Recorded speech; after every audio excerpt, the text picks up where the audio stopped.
Thought I heard some rain coming down. Am I correct? It is. Yeah, there was. You would be correct. Because I'm locked in a box for a while doing both of these shows. So I thought I heard some rain. That is what I like to call living the dream, Nick. Does the Yes. suit let you come out of the cave at all, Nope. Nick, at any point? No, not really. I'm stuck in here, but I do get my own food, which is nice. Does Chase just throw you scraps? I Do you guess. slide the food under the door? I guess. And hey, remember last week I was like, I have to have my coffee. We have our own coffee maker back here and everything. I want to revamp it personally, but yes, I'm Living happy. lavish with your own coffee maker. back Living there. lavish, right. It's your right. very own darkness retreat. Your Yes. very own Aaron Rodgers. That's what it is. Well, happy schedule release day, everybody. Oh, that's a and big to day. everybody who observes, it is a very big day. Is it? Really? Yep. Or It's a holiday. Is it a manufactured day? Well, most things in the NFL are Yeah, manufactured big exactly. days. Like the Exactly. combine. I do have to give the NFL a whole lot of credit for making a big deal out of things that really just have never been big deals. Like the combine back in the day, I don't know if anybody even really knew when it was happening. Now the combine is must-see TV. Now it's coverage around the clock at the combine. It's the same kind of thing with schedule release day now, and it's been like the number one priority of some of the team's social teams to make super creative schedule releases, all of these very in-depth graphics and videos.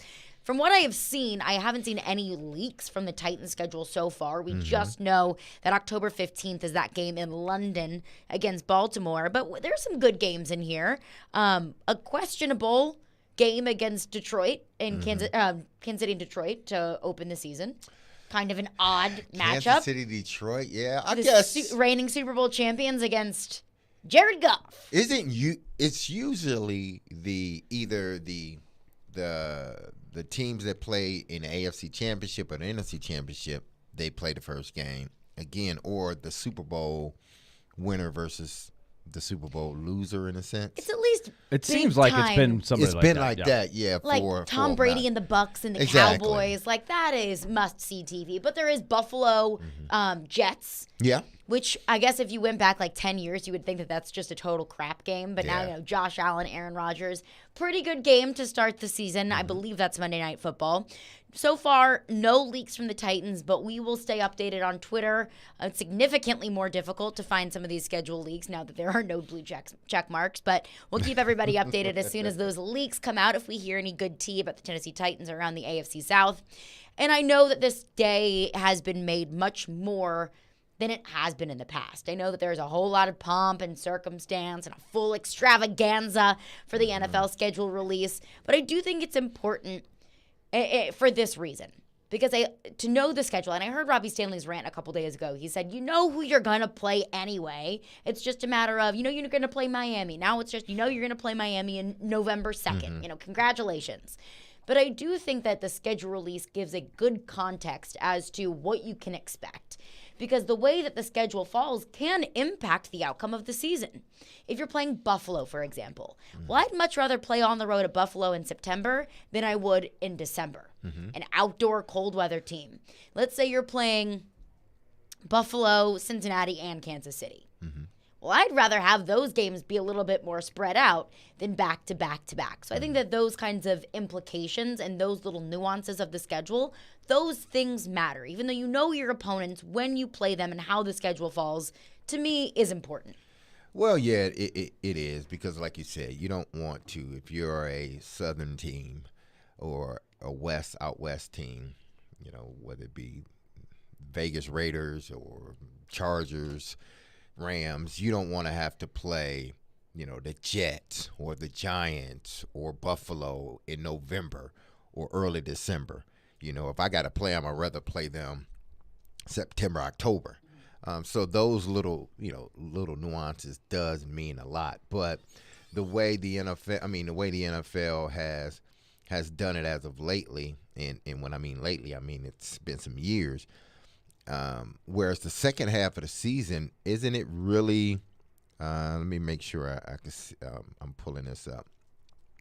Yeah, typically they're really playing divisional games. They try to get the rest of their divisional games in, like that last 6 or 7 games of the season. So it really, yeah, you may have to play a Buffalo at the end of the season or something like that, but typically you're playing your division foe, toward the end of the season. That's how the Titans have ended their season the last, 3 or 4 years. Is That final Jacksonville, week. Houston, Indianapolis. They play all those teams sort of kind of within a 2-week or 3-week period. Starting, in November, mid-November or late November into December. So they're playing divisional games. So weather really doesn't matter because they're both so used to it. I know you can't. The schedule makers, believe me, when I go to the NHL broadcasters meetings, there's always complaints about the schedule. And the poor guy gets up there in front of everybody and gets grilled by everybody. What about this? We had to go to Edmonton and then Florida. What's going on? There's always something that doesn't work out.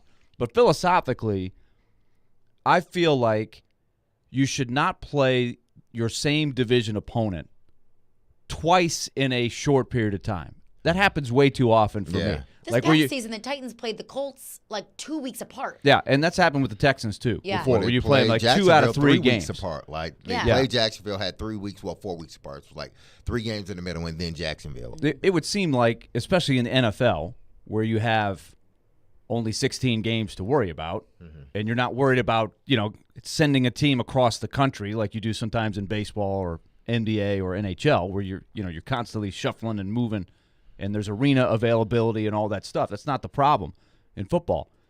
That you should face your division teams once somewhere early to midway through the first half of the season and somewhere late in the second half of the season. That's how it should be, right? So you don't catch a team like, let's say, if you caught the Titans late in the season last year twice when they didn't have Ryan Tannehill, that's pretty big, right? And that could, in theory, happen 2 different times, once early in the season and once late, but that's just part of it. But it just doesn't seem like when you catch a time, when you catch a team along the ride is important. So to me, I think that would be something I would prioritize in the schedule. Like they played Indianapolis, they played them twice in 7 weeks. Like in a 7-week span, they played them. You shouldn't have to do that. Appropriately spaced No, out. but 7 weeks? because it's early in the season. What I'm saying is October 2nd, they played Indianapolis. Then they played Washington. They had a bye week, and then they come back around and play Indianapolis again. To me, because again, it points to when do you play these teams? I would rather play. Okay, let me play them in the first half of the year of the season, and then the bottom half of the season, because you're getting 2 different teams. Then you're not getting the same team. Meaning you're getting the same team, but not like the Titans were 2 different teams. They were a 7-1 team at one point, the first half of the season, or 7-2, and then they end up being 0-7. Toward the end, the last 7 games of the season. With Washington this past season, when the Titans played them, they were the crummy, crappy Commanders, and then at the end of the season, they kind of caught fire. Got better, so I was thinking, I'm glad that the Titans got them out of the way when they did. And that's just random. That's going to happen. You can't control that. But with your division games, that's what I'm saying. You want the division teams to play each other late in the season. That makes perfect sense. The second one, but the first one should be sometime in the first part of the season. There's only 6 division games. There's all 4 teams divisions. I feel like you could do that pretty easily if you start down that road, and that's a priority. I feel like that's how it should be. And I think another aspect to the schedule that I think is important specifically for this Tennessee Titans team, considering how in limbo this team could potentially be, looking at 3 players in particular, and Ryan Tannehill and Kevin Byard and Derrick Henry. I think the schedule matters because it depends on where the trade deadline falls. This past season, the trade deadline was November 1st, so about halfway through the season, give or take a couple of weeks. I think it depends on who the Titans play before the trade deadline to get a good grasp on exactly what this team is, how competitive they can be, and how much those individual players are contributing. Because if the Tennessee Titans go into the trade deadline, let's say the trade deadline is after week 8, the Titans are 2-6.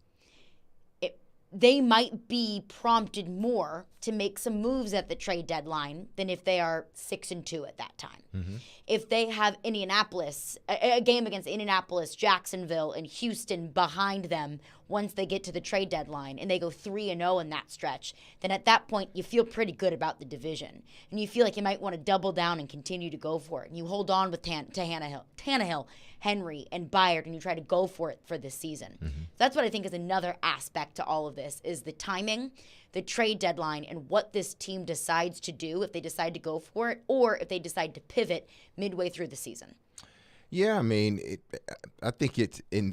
I guess this is why, they sort of make a spectacle or big thing about the whole, scheduling with each NFL team, because the first thing we do is what? Look at the schedule. As soon as they come out, look at the schedule. Oh, we play them. I'm glad we play them early and not late, because then so we start thinking about all these scenarios. Oh, we're gonna win this game. We're gonna lose this game.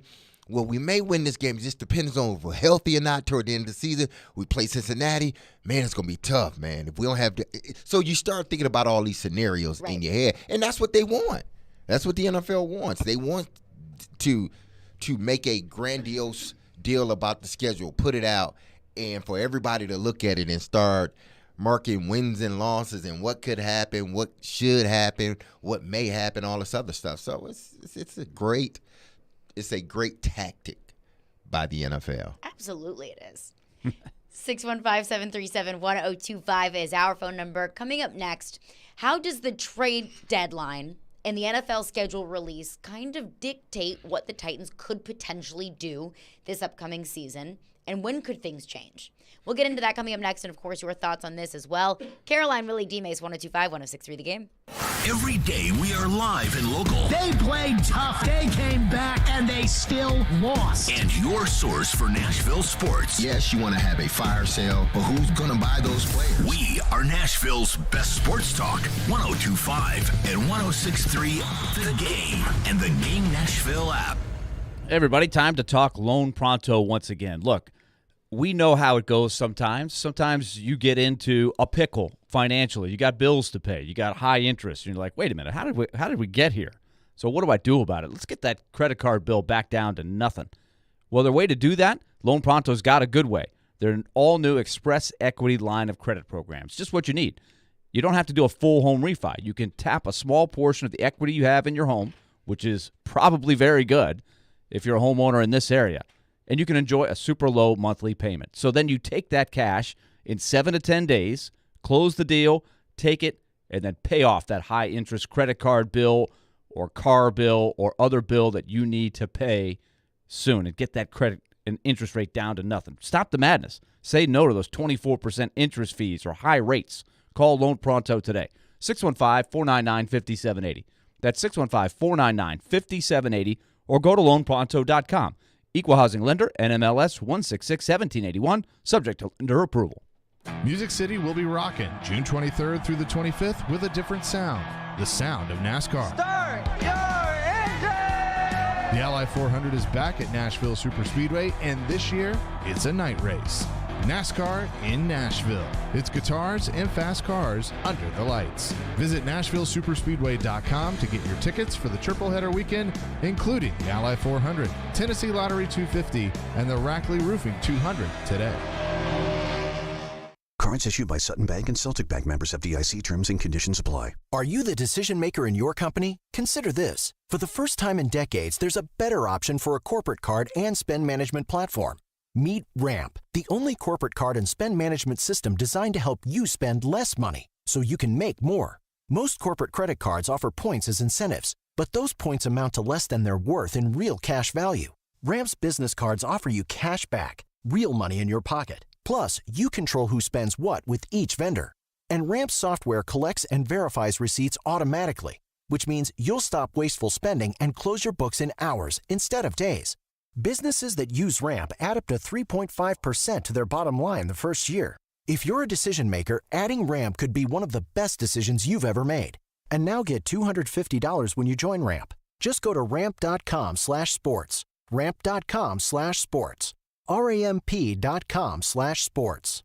Do you love sports, and are you passionate about helping local businesses and your community grow? Hey, it's Chase McCabe, and let me tell you, the best attributes of working with us on our sales team at 102.5 The Game include the ability to build relationships with local businesses, craft effective advertising campaigns, and the potential for high earnings. If you have excellent communication skills, think creatively, and have the drive to succeed, just shoot us an email with your resume at together@cromwellmedia.com. That's together@cromwellmedia.com. Want to weigh in on the conversation? It's a brain booster. Slide into our DMs. Or just text or call at 615-737-1025. Our phone line is driven by WilsonCountyHyundai.com. This is Caroline, Willy, and D-Mase on 102.5 and 106.3 The Game and The Game Nashville app. What are the Titans' plans for this crowded quarterback room right now in Nashville? Yeah, Ryan Tannehill is the starter week 1. That's what I was told, that this is his team. He is the guy. The drafting Will Levis is obviously this team looking to the future, knowing that Ryan Tannehill will be playing on an expired contract, and this is his last year in Tennessee, and no movement there if they're going to extend him just yet, if they even decide to do that. But for now, it's Ryan Tannehill's team. Thank you, Diana Rossini, for letting us know that Ryan Tannehill is the starter week 1. I forgot. It is a nice refresher. Yeah. That is the case. And it's probably what we all expected. Probably what we all assumed, that Ryan Tannehill is going to be the starter week 1. Thank you, Diana. But I think that is what we all knew. But I think that there's at least a possibility open that if Ryan Tannehill is the starter week 1, that could change at some point within the season. And I don't think I don't think that Mike Vrabel or Tim Kelly or Rand Carthon can tell you definitively, yeah, he's going to be the starter week 1, but, by week 6, we're going to let Will Levis start a little bit. We're going to ease Ryan Tannehill out. No, I think that it's going to go with, how is the season going? How is Ryan Tannehill playing? What does the offense look like? How is Will Levis coming along? I am not closed-minded at all to the possibility that some of these things can change. Maybe Ryan Tannehill is the starter all season long. They want Will Levis to have a redshirt year. They want Will Levis to sit on the bench and to learn and take over full-time 2024. But at this point, I think all possibilities are on the table. But if Ryan Tannehill at some point is no longer the starter, what would be the deciding factor of that? When do things start to change? Well, based upon history with Mike Vrabel and quarterbacks, it wasn't until week 5 that they made the change. They were 2-3. They were playing Buffalo, and the game wasn't going the way that they wanted it to go. So they made the change. They go with Ryan Tannehill. He ended up being a starter. Denver on. I think they ended up changing during the Denver game, if I'm not mistaken. It was one of the 2 games. But then after that, Ryan Tannehill just became the starter. At that point, they were 2-3. They had just lost to Buffalo. 2-4. They had just lost to Denver. That's when they said, listen, we got to make a change. We got to do something to try to save this season. If history is going to repeat itself, it's going to happen the exact same way. That after, unless Ryan Tannehill's playing horrible, then you just got to pull a cord and go with the young guy. But if this team is 2-3, 2-4, Ryan Tannehill he's not himself. I think then they have to make the decision. They have to.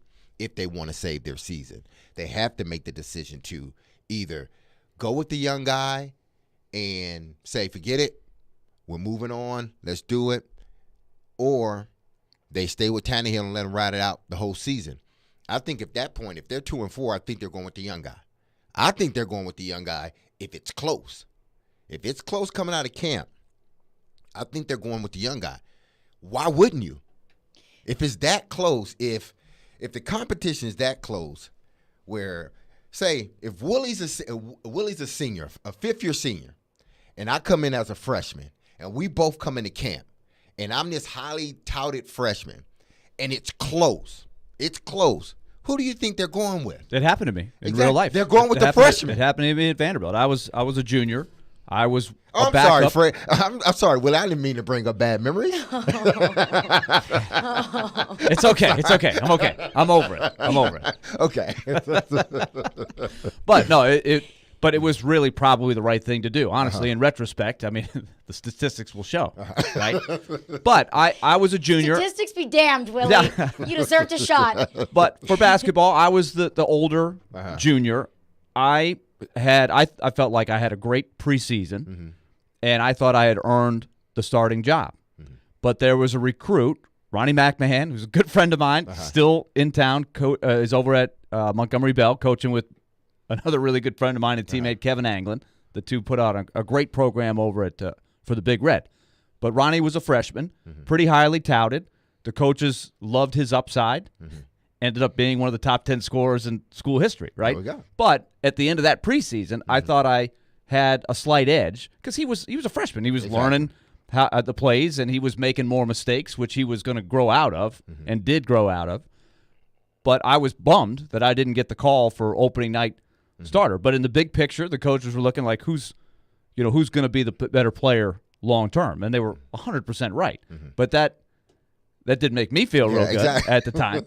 But this is what I'm sure coaches in a lot of sports, in a lot of situations, have to weigh, right? What's the right thing? When's the right time? I was upset that they went with it opening night and that I didn't get a chance to at least show. Yeah, to start, and then if he outplays me over time, then you make the change then.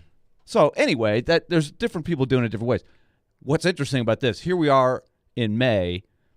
This is going to be a constant thing, and this inevitably happens when you draft a quarterback, but it's going to just play itself out. You hope that it naturally plays itself out, right, one way or the other. Either Ryan Tannehill plays great and holds that job, and you're like, man, we got to keep going with the veteran here, man. This is going well. We want to win. Or the easy one would be Tannehill gets hurt or something. You have nothing else to do. Or like you said, they're 1-5. They're not going anywhere. You got nothing to lose. Let's just see what the kid can do. The tough one is the in between, and that happens sometimes. Where you're not quite sure, and you end up going back and forth. That's the real. That's when you truly have the quarterback controversy because everybody's in the locker room. You might be divided on who you think they should play. That's where it gets kind of sticky. And any of this could happen. So it really doesn't matter what we say right now, today. It's going to start playing itself out. Yeah. He's going to start practicing every day. Tannehill's got to stay healthy. He's got to show that he's bounced back from the injury. There's so many variables that we just have to wait and let them play out. And there are several different variables. You're right, because D-Mase, you make a fair point. If you're 2-4 and things are looking rough, you might feel like you have to make a change. But I don't think that every 2-4 is created equally. No. If they look at it and say, man, oh man, let's say, knock on wood, Jeffrey Simmons gets hurt week 1. Knock on all the wood. And the defense looks absolutely atrocious. They're giving up 35 points a game. Well, this offense isn't equipped to compete with a team that puts up 35 points a game. That's not Tannehill's fault. Tannehill can't control that. So they might look at it and say, let's just ride out Tannehill and try and win as many games as we possibly can. Or they might look at it and say, we feel like we could make a change. We're going into week 7. We're 2-4. Do we need to make a change? Should we put out the young guy? And if we go with the young guy, can we go back? So we go with the young guy. Do we trade Tannehill? Well, then that would depend on the trade market. Because we've heard that the Titans were picking up the phone, at least about Tannehill, to see if there was a trade market potentially for Tannehill. And Charles Robinson was on with Robbie and Rexford this morning and said there are a lot of teams that are willing to kind of roll the dice with some young guys. Look at, Tampa Bay. They've got Baker Mayfield and Kyle Trask. That doesn't really seem like the most stable quarterback room out there. Look at Washington, rocking it with Sam Howell. That doesn't seem like the most safe quarterback decision. Green Bay is going with Jordan Love. Jordan Love is still a question mark about what he can do in this league. So by week 6, do some of these teams that are going into the season kind of with an experiment at quarterback or question mark at quarterback, are they looking at it like, man, we have a really, really good team. We just need a solid quarterback that can help us compete, kind of like how the Jets were, the situation that they were in this past season.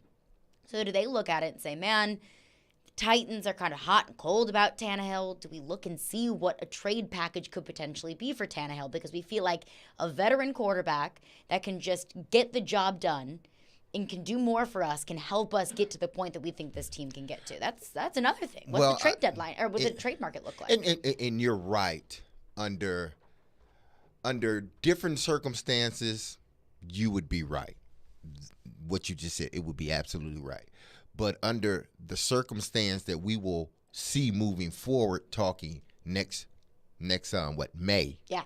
The draft. Teams that are not doing well. Watch the Commanders. Who else? Tampa Bay. Arizona. Arizona. they're not getting Ryan Tannehill. They don't want him. They may want Caleb Williams. Exactly. They're not. So here's the thing we got to understand, too. It has to be a situation where the starting quarterback gets hurt. Like, say, the Jets. Mm-hmm. If something happens to Aaron Rodgers, I can see the Jets then saying, okay, we're in this. We got to exactly. We got to do this. We got to find some way to sort of fix this situation. We look to the south, and the Titans are not doing well. They put Will Levis in. Let's go after Ryan Tannehill. Let's do it. If a team's not in that situation, they want Drake. They want May. They want these quarterbacks that are coming out this next year. They don't want Tannehill, who will be retiring in, say, 3 or 4 years. They want a young stud. So they're not making a trade with the Titans. Why would I make a trade with the Titans? Because I want one of these top 3 or 4 quarterbacks that's coming out next year. It's got to be a team that's playing exactly. For this it has to be the Jets. Somebody like the Jets or who else? Yeah, we could go down the list and probably find some teams. It's probably a fairly small list. It's probably not a list of 15 teams, but there are occasionally teams, and the Jets is a great example. Like, they're going for it. Like, that's why they went for Rodgers. It'd be interesting. I mean, how ironic with all this stuff. Well, if they don't get Rodgers, maybe they'll call the Titans for Tannehill. Then they might have to come back around to do it. both to get Rodgers and get Tannehill. How unfortunate that would be of crazy. a situation would that be? But there are teams, if a team is 4-0 and they love their team, but they lose their quarterback for the rest of the season and their backup isn't very good, that's the scenario where you're calling around. You're saying who's out there. So, look, a lot would have to happen for that to really come up, but I've seen stranger things happen. And the Titans would also have to be in a position where they would be willing to move on. Exactly. If the Titans are 4-0, then you're not picking up the phone, right? You're not taking my quarterback. No way. 615-737-1025 is our phone number. Let's get into our thoughts on this. I see your phone calls and texts landing up. We're right to those coming up next. Caroline, Willy, D-Mase, 1025, 1063 The Game. The offseason is in full swing, but there's no slowing down ESPN's Teron Davenport. The flow of information. He talks the talk. Spears gives you that guy that can still hit the home run. And walks the walk. As a run blocker, he's going to murder a linebacker at the second level. On everything Titans, TD is on Mondays at 1, Thursdays at 3, Friday mornings at 8, and anytime on the Talkin' with TD podcast. TD is on 102.5 and 106.3 The Game and the Game Nashville app.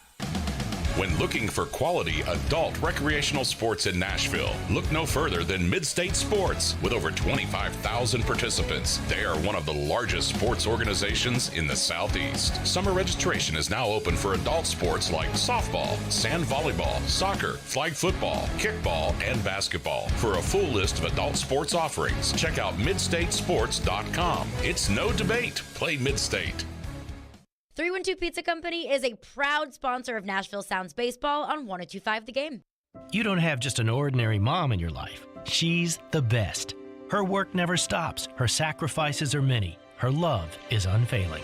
This Mother's Day, Genesis Diamonds invites you to join us in celebrating and appreciating the mothers in our lives. Stop in and let one of our trusted advisors help you find a special, meaningful gift. Layering necklaces, stackable rings, eternity bands, pearls, elegant diamond pendants, and of course, stunning diamond earrings. Great Mother's Day ideas for any budget. There's no doubt we love Mom, but sometimes a little extra appreciation goes a long way as a thank you for helping us through challenges, making sacrifices, and always putting the family first. So whether it's her first Mother's Day or her 60th, Mom deserves a gift that's anything but ordinary. And at Genesis, that's our specialty. Exquisite rings, earrings, bands, bracelets, heirloom pieces. Timeless gifts of jewelry that she can enjoy and cherish for decades to come, and always be reminded of how special she is to the family. Genesis Diamonds, online at genesisdiamonds.net. Buffalo Bill's Center of the West in Cody, Wyoming welcomes you as you enter Yellowstone Park's East Entrance. 5 museums in one, including a wonderful Plains Indian Museum. Welcome to the West. Buffalo Bill's Center of the West, Cody, Wyoming. If you're drowning in IRS debt and can't afford to pay, then you need to take advantage of special IRS tax programs that are available and free yourself from IRS collection efforts once and for all. Due to the financial hardship consumers are facing throughout the country, the Internal Revenue Service has made it easier to settle delinquent tax problems. An open phone line has been established by Community Tax for consumers to call and see if they qualify. Take down this number or store it in your cell phone, but call the Community Tax Helpline at 800-587-5063. If you owe back taxes to the IRS and cannot afford to pay them back, or even if you have years of unfiled tax returns, there's no need to fear anymore. But you have to call the Community Tax Helpline today at 800-587-5063 for the help that you need. Don't take on the IRS alone. They can attack your wages, savings, pension, home, and even your Social Security check. Call 800-587-5063 for your free consultation and to see if you qualify. That's 800-587-5063. Tonight on 102.5 and 106.3 The Game. The Stanley Cup playoffs continue between the New Jersey Devils and the Hurricanes. Can Carolina close it out? Probably. They will take on Jersey tonight. Coverage begins at 6. Your home for the Stanley Cup playoffs is 102.5 and 106.3 The Game and the Game Nashville app. Hey, Nashville, this is Sean Henry. You're listening to Nashville's best sports talk, ESPN 102.5 The Game. You know, I think one thing that Ryan Tannehill can look afield and say, well, why do I have to have a huge 2023? Because chances are a number of these guys aren't going to work out. And there definitely could be an opportunity in other places, you know, unless they're looking at a total reboot, which some of these franchises might be if some of these young quarterbacks don't work out. So, he's not in a great spot. I think part of what went on before the draft with the Titans kind of poking around to see if there was a potential landing spot for him if they were to move on from him.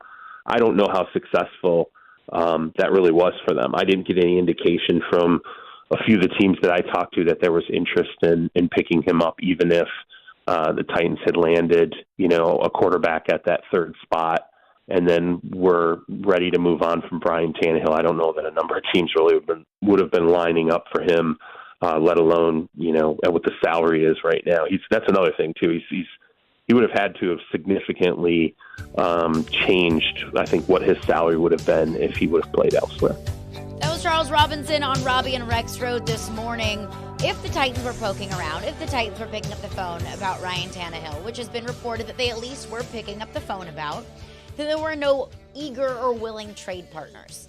But that could change at some point. If there is a team out there whose starting quarterback gets injured, or a team out there that was going with it with a young gun, they realize, hey, we have a really good team. We just need a solid starting quarterback. The trade market for Ryan Tannehill could change. It could heat up. We have some thoughts on the text line. Bring them on. Let's bring them on. Let's get to your phones. Our phone lines are driven by Wilson County Hyundai.com. 615-737-1025 is Let's our hear phone from number. the people. If you have a thought, let's get the people's thoughts. Justin in Greenbrier texts in.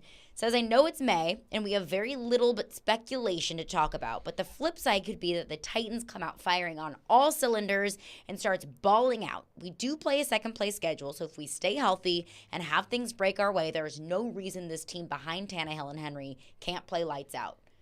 I would agree. I'd like to see what the roster looks like as we get closer to the season. But as it's constructed, I don't disagree with that at all. We've seen a lot of surprise teams. Every year there's a couple that look like, for on what you are not going to hear anybody. You didn't hear them last year. Remember, we were marveling. I don't know if the word is marveling, but I was fairly surprised that the Titans were not being predicted to win the division. Like almost nobody. Yeah. It was almost all Colts of all teams, the Colts. Yeah. Like if you were getting on the Jacksonville bandwagon early, I could see that, but that really wasn't happening. Most people were taking the Colts. The Matt Ryan effect. Yeah, that's exactly what it was. There's a lot of Matt Ryan hype. They bought into that, and people were kind of down on the Titans, even though the Titans had controlled the division for years before that. This year, if that happened last year, where do you think they're going to get picked this year? Everybody's going to pick Jacksonville, right? It's going to be almost unanimous. And rightfully so. Or there could be a group of people that pick Indianapolis. Why? Because Indianapolis has a third place schedule. So if we're assuming that, the schedule gets lighter, because you didn't win your division, well, Houston and Indianapolis is going to have the lightest schedule of all four, the other two top teams.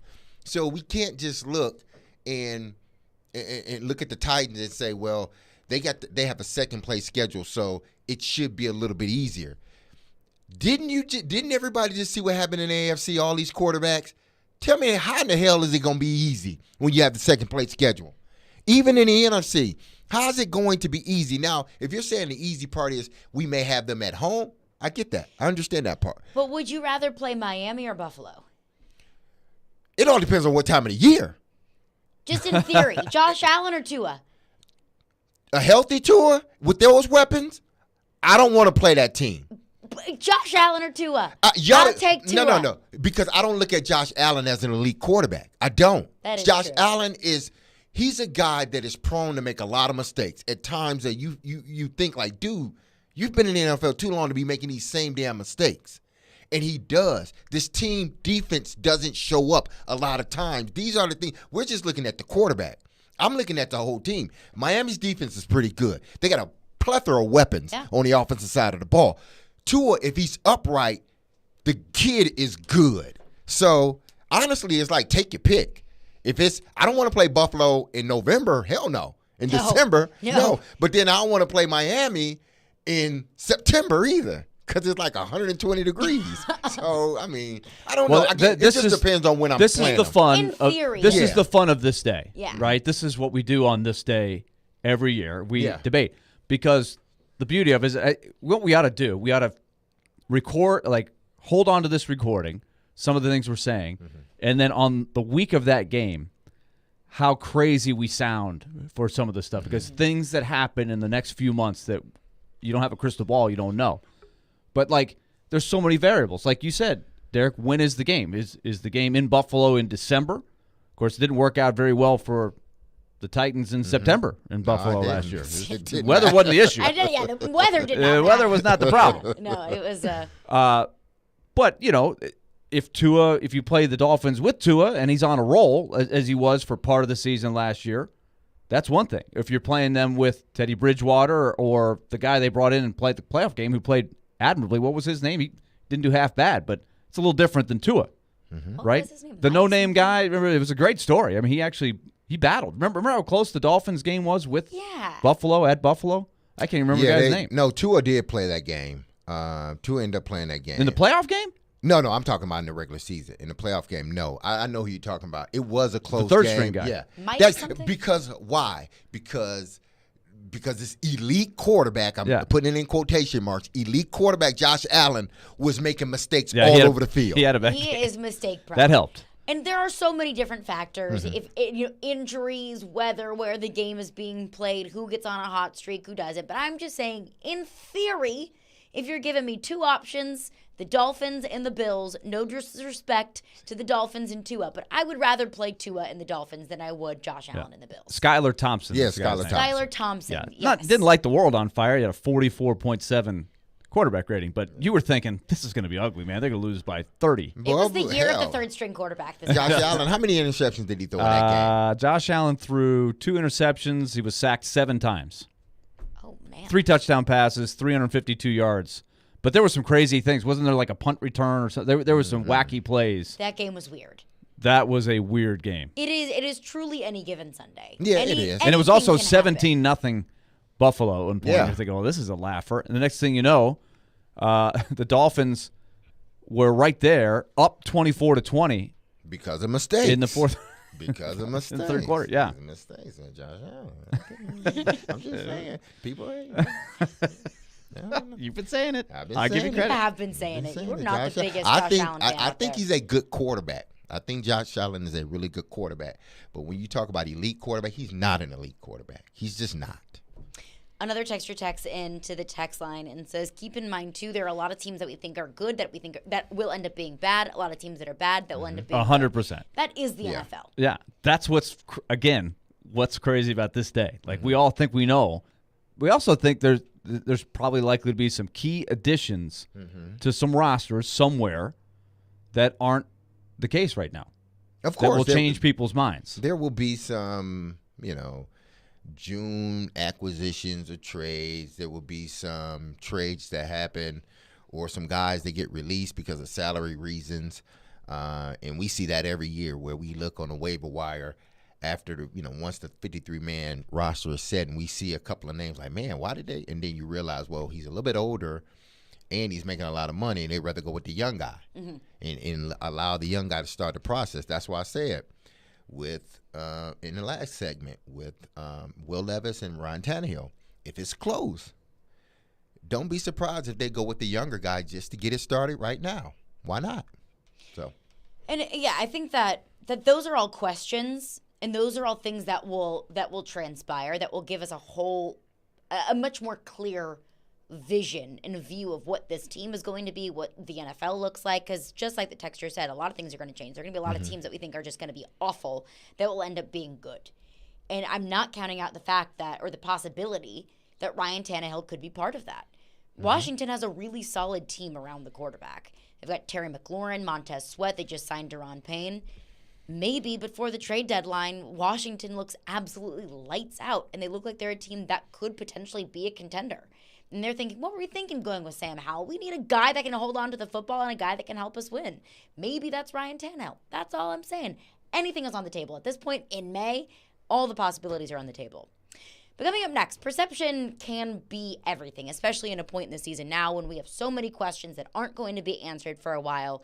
I'm a little bit confused about where one perception came from, and are we really buying into it? We'll get into that coming up next. Caroline, Willy, D-Mase, 102.5, 106.3 The Game.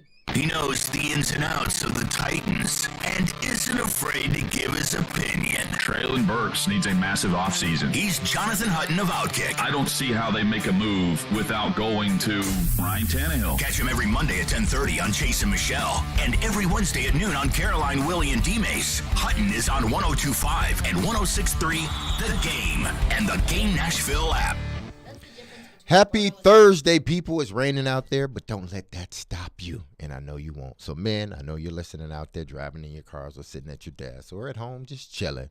And I need to tell you something about Cool Springs MD. Over the years, more men have started to seek help for hormone deficiencies and imbalances. And Dr. Jeffrey Lodge, along with his wife Daphne and that experienced staff, give men the treatment required to improve their quality of life. Cool Springs MD services have already helped many men of Brentwood, Nashville, and the surrounding areas in Tennessee with improving their immune systems, energy levels, cognitive functions, and more. My energy levels need to be high dealing with these two jokers on my side. They are there to connect you with the medical care you require to have a healthy and enriched life. So there's no better time now to achieve a healthy lifestyle. So men, what are you waiting for? Get Dr. Jeffrey Lodge and Cool Springs MD a call today for an appointment. Here's the number, 615-486-3458. That's 615-486-3458. Or visit the website at coolspringsmd.com.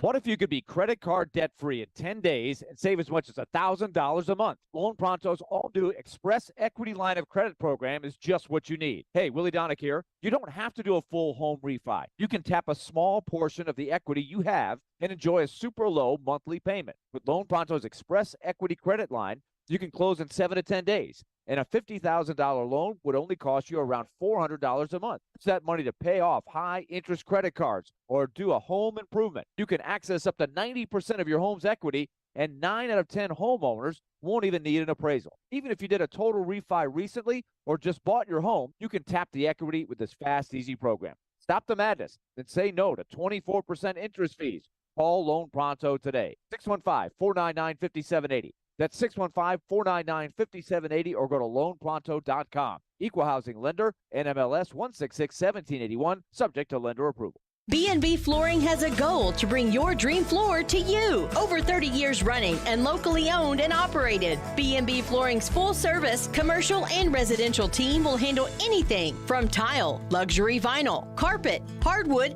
rubber, and all commercial products. Visit their showroom at 2204 Northwest Broad Street in Murfreesboro or check them out at bnbflooringtn.com to make your flooring selection today. Call 615-216-0551 and schedule a free quote at your home or office. We got you covered.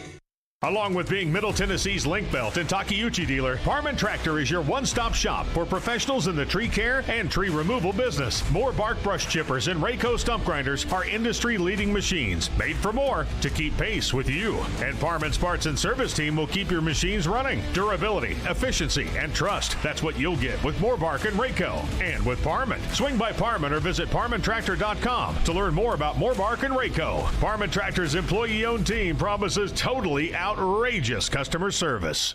They combine hard-hitting journalism. Titans have actually made a move, finalizing a one-year deal. Strong-willed opinions. No, I disagree. No, I totally disagree with that. And sometimes, some old man takes... Don't want those cooked carrots that are 5 days old. To create the perfect morning show, they are Robbie and Rex Road. Mornings from 6 to 9. Presented by TJ Anderson Homes of Benchmark Realty on 102.5 and 106.3 The Game and the Game Nashville app. Having some fun in the midday. Okay, that's really fun. This is Caroline, Willy, and D-Mase. It's a good source of energy because it's live. On 102.5 and 106.3 The Game and the Game Nashville app. When he talked to, and look, I don't want to kill him just based on a couple of clips that obviously a lot of people have seen. The whole, do you want to attend the draft? And him saying, like, if I'm paraphrasing here, but the whole idea, like, if I know I'm going to get picked, yeah, I don't, but you don't want to be one of those guys that, slides and then has a camera on you the whole day. And, I think not being there the second day, deciding, hey, I'm not going to be around, I'm not going to stick around for this the second day. I'm out. Some teams are going to point to that and go, look, that's the entitlement we talked about. There's this element of, is he cocky or is he arrogant? Is he being realistic about the experience, or does he feel entitled to something that, he has yet to fully earn on the NFL level? That was Charles Robinson on Robbie and Rex Road this morning. And there really has been this sentiment throughout the pre-draft process, and it's continued post-draft. This sentiment of Will Levis's supposed arrogance and entitlement. And I really have wondered where that came from. There was a whole lot of conversation as he was going through pre-draft meetings that they didn't go very well. I believe it was TD. I don't want to put words in TD's mouth, but I do believe it was TD who was on with Chase when Chase was in for Jared for the TD Power Hour, saying that in one of the meetings when Will Levis walked out, he took a bag of chips from the meeting room, and that was not a very good impression on that team. And then the mirror selfies, which we've made fun of so many times, and that's put a bad taste in a lot of the mouths of NFL general managers. And he did say, I believe maybe to Ed Werder, that he didn't want to be one of those guys that went to the draft, that sat there all night long, the cameras were on him, which ultimately was what ended up happening. Apparently that didn't land very well with NFL general managers and around NFL circles. I want to know, are those things blown out of proportion, or are those things really a sign that points to arrogance and entitlement? Or is this just a label that's been placed on Will Levis, and now everything that we hear or see about him, we try and nitpick it and say, yep, that's his arrogance coming through? I think we can probably go back through our lives and think about somebody, maybe somebody you went to high school with, or somebody you come across at work and you've heard about this person. Oh, this guy, people don't like this guy. He's a jerk. He's arrogant, something like that. And then you meet him and you're like, the guy's actually a pretty nice guy. There are, the opposite can be true too. You hear these things and you meet him, you're like, boy, that's exactly how so-and-so described him to me. He's exactly like that. The first time I meet him. Yeah. So I don't know. I don't know Will Levis at all. Only what I've read. There have been multiple reports, because you just pick these guys' lives apart. So that's part of it, right? We'd all hate to have that. Like, I'd be scared what people would be saying about me if they picked apart every single thing I did every single day, which is kind of what these guys are like when they get, evaluated, especially as a guy who was a quarterback, who was viewed as a future leader of the team. You want to know everything about that guy. So only time will tell. The other thing that is a variable is, could Will Levis see these things and say, you know what? I got to grow out of this stuff. I don't want to have this reputation. I'm going to make sure that if I walk by a thing of chips, I don't think it's not the worst thing in the world. But I have absolutely seen. To get those chips. Let's say that's true. I don't know if that happened or They not. were Cool Ranch, Willie. Exactly, man. Come on. It's favorite guy. Okay, but let's just put yourself in that position, right? You're the new guy. You're trying to make an impression. It's just like when you teach somebody how to act at a job interview, you would probably tell them, don't take the chips unless somebody offers you or the just chips. ask, can you have a bag? Right? Hey, do you and mind if I don't know take if a he bag? did it or not. We don't even know if this is true, but that is something you would note, right? If you're sitting there and you're like, oh, you just took the chips. I know this. On the team plane for the Predators, and we're not supposed to share things on the team plane, but it's general, right? I just know for me, when I was the new guy, I wasn't going up there for the plane food and just cutting in front of the players and saying, "Hey, Pekka, move aside. I need to get my chips, my burritos here." You don't do that, give right? me a Twix bar, man. Give me that You Twix say, bar. "Look, I'll hang back," and if somebody offers me, then you know what I mean. It's just No. and that doesn't mean he's a guy. The guy could be a bad quarterback. The guy could be just not very polite, but he could be a heck of a quarterback. That could happen too. But I think this is it's yes, sometimes we can sort of nitpick to a point where, because we can't find, this is what happens.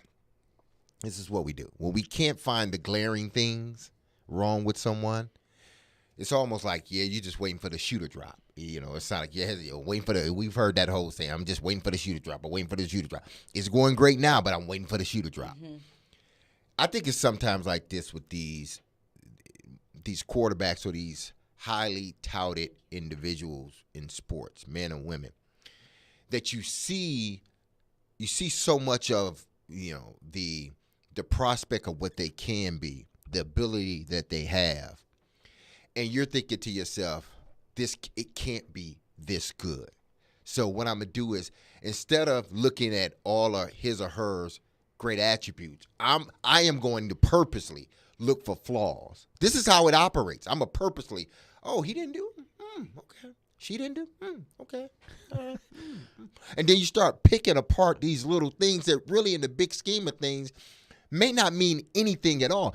A kid could just be, it's like when you're on a college campus, in a college building, in a football building, they have stuff around.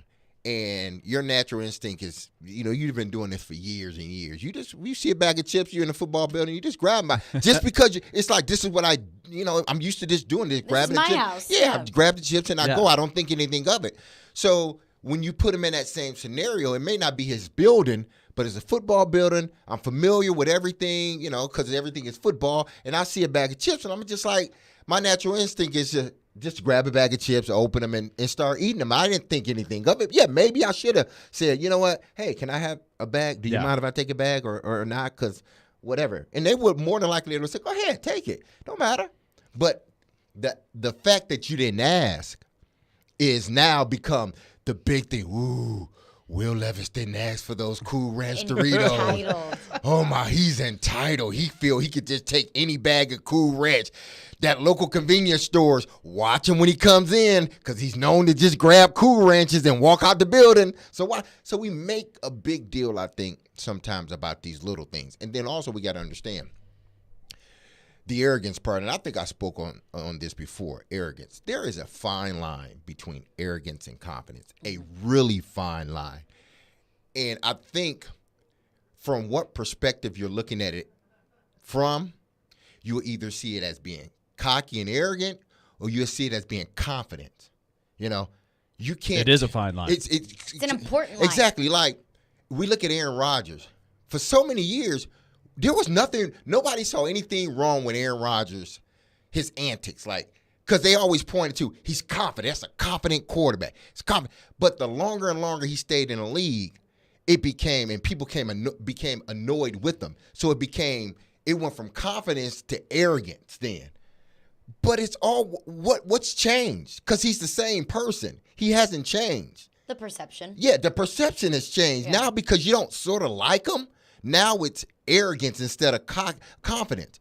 Michael Jordan, LeBron James, Tiger Woods, Tom Brady, all these guys, there's a level of confidence that you got to have when you play that high.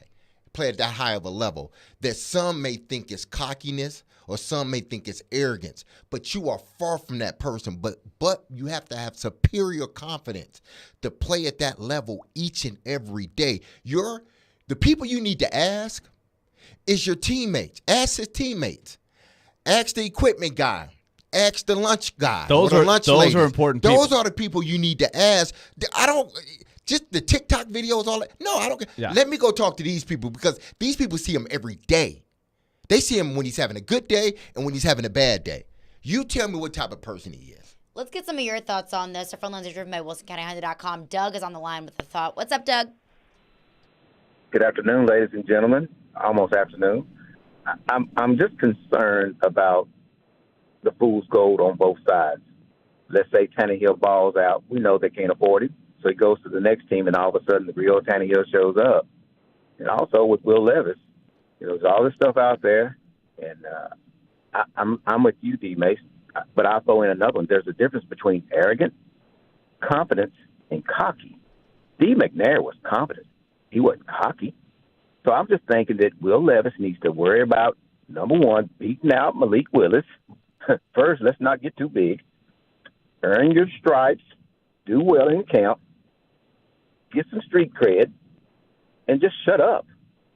It's obvious that he has a amount of arrogance about him, but I don't want to go down that Johnny Manziel road where you won the trophy and real arrogant and cocky. And, we saw how he behaved, and that's the word I want to use, at the draft.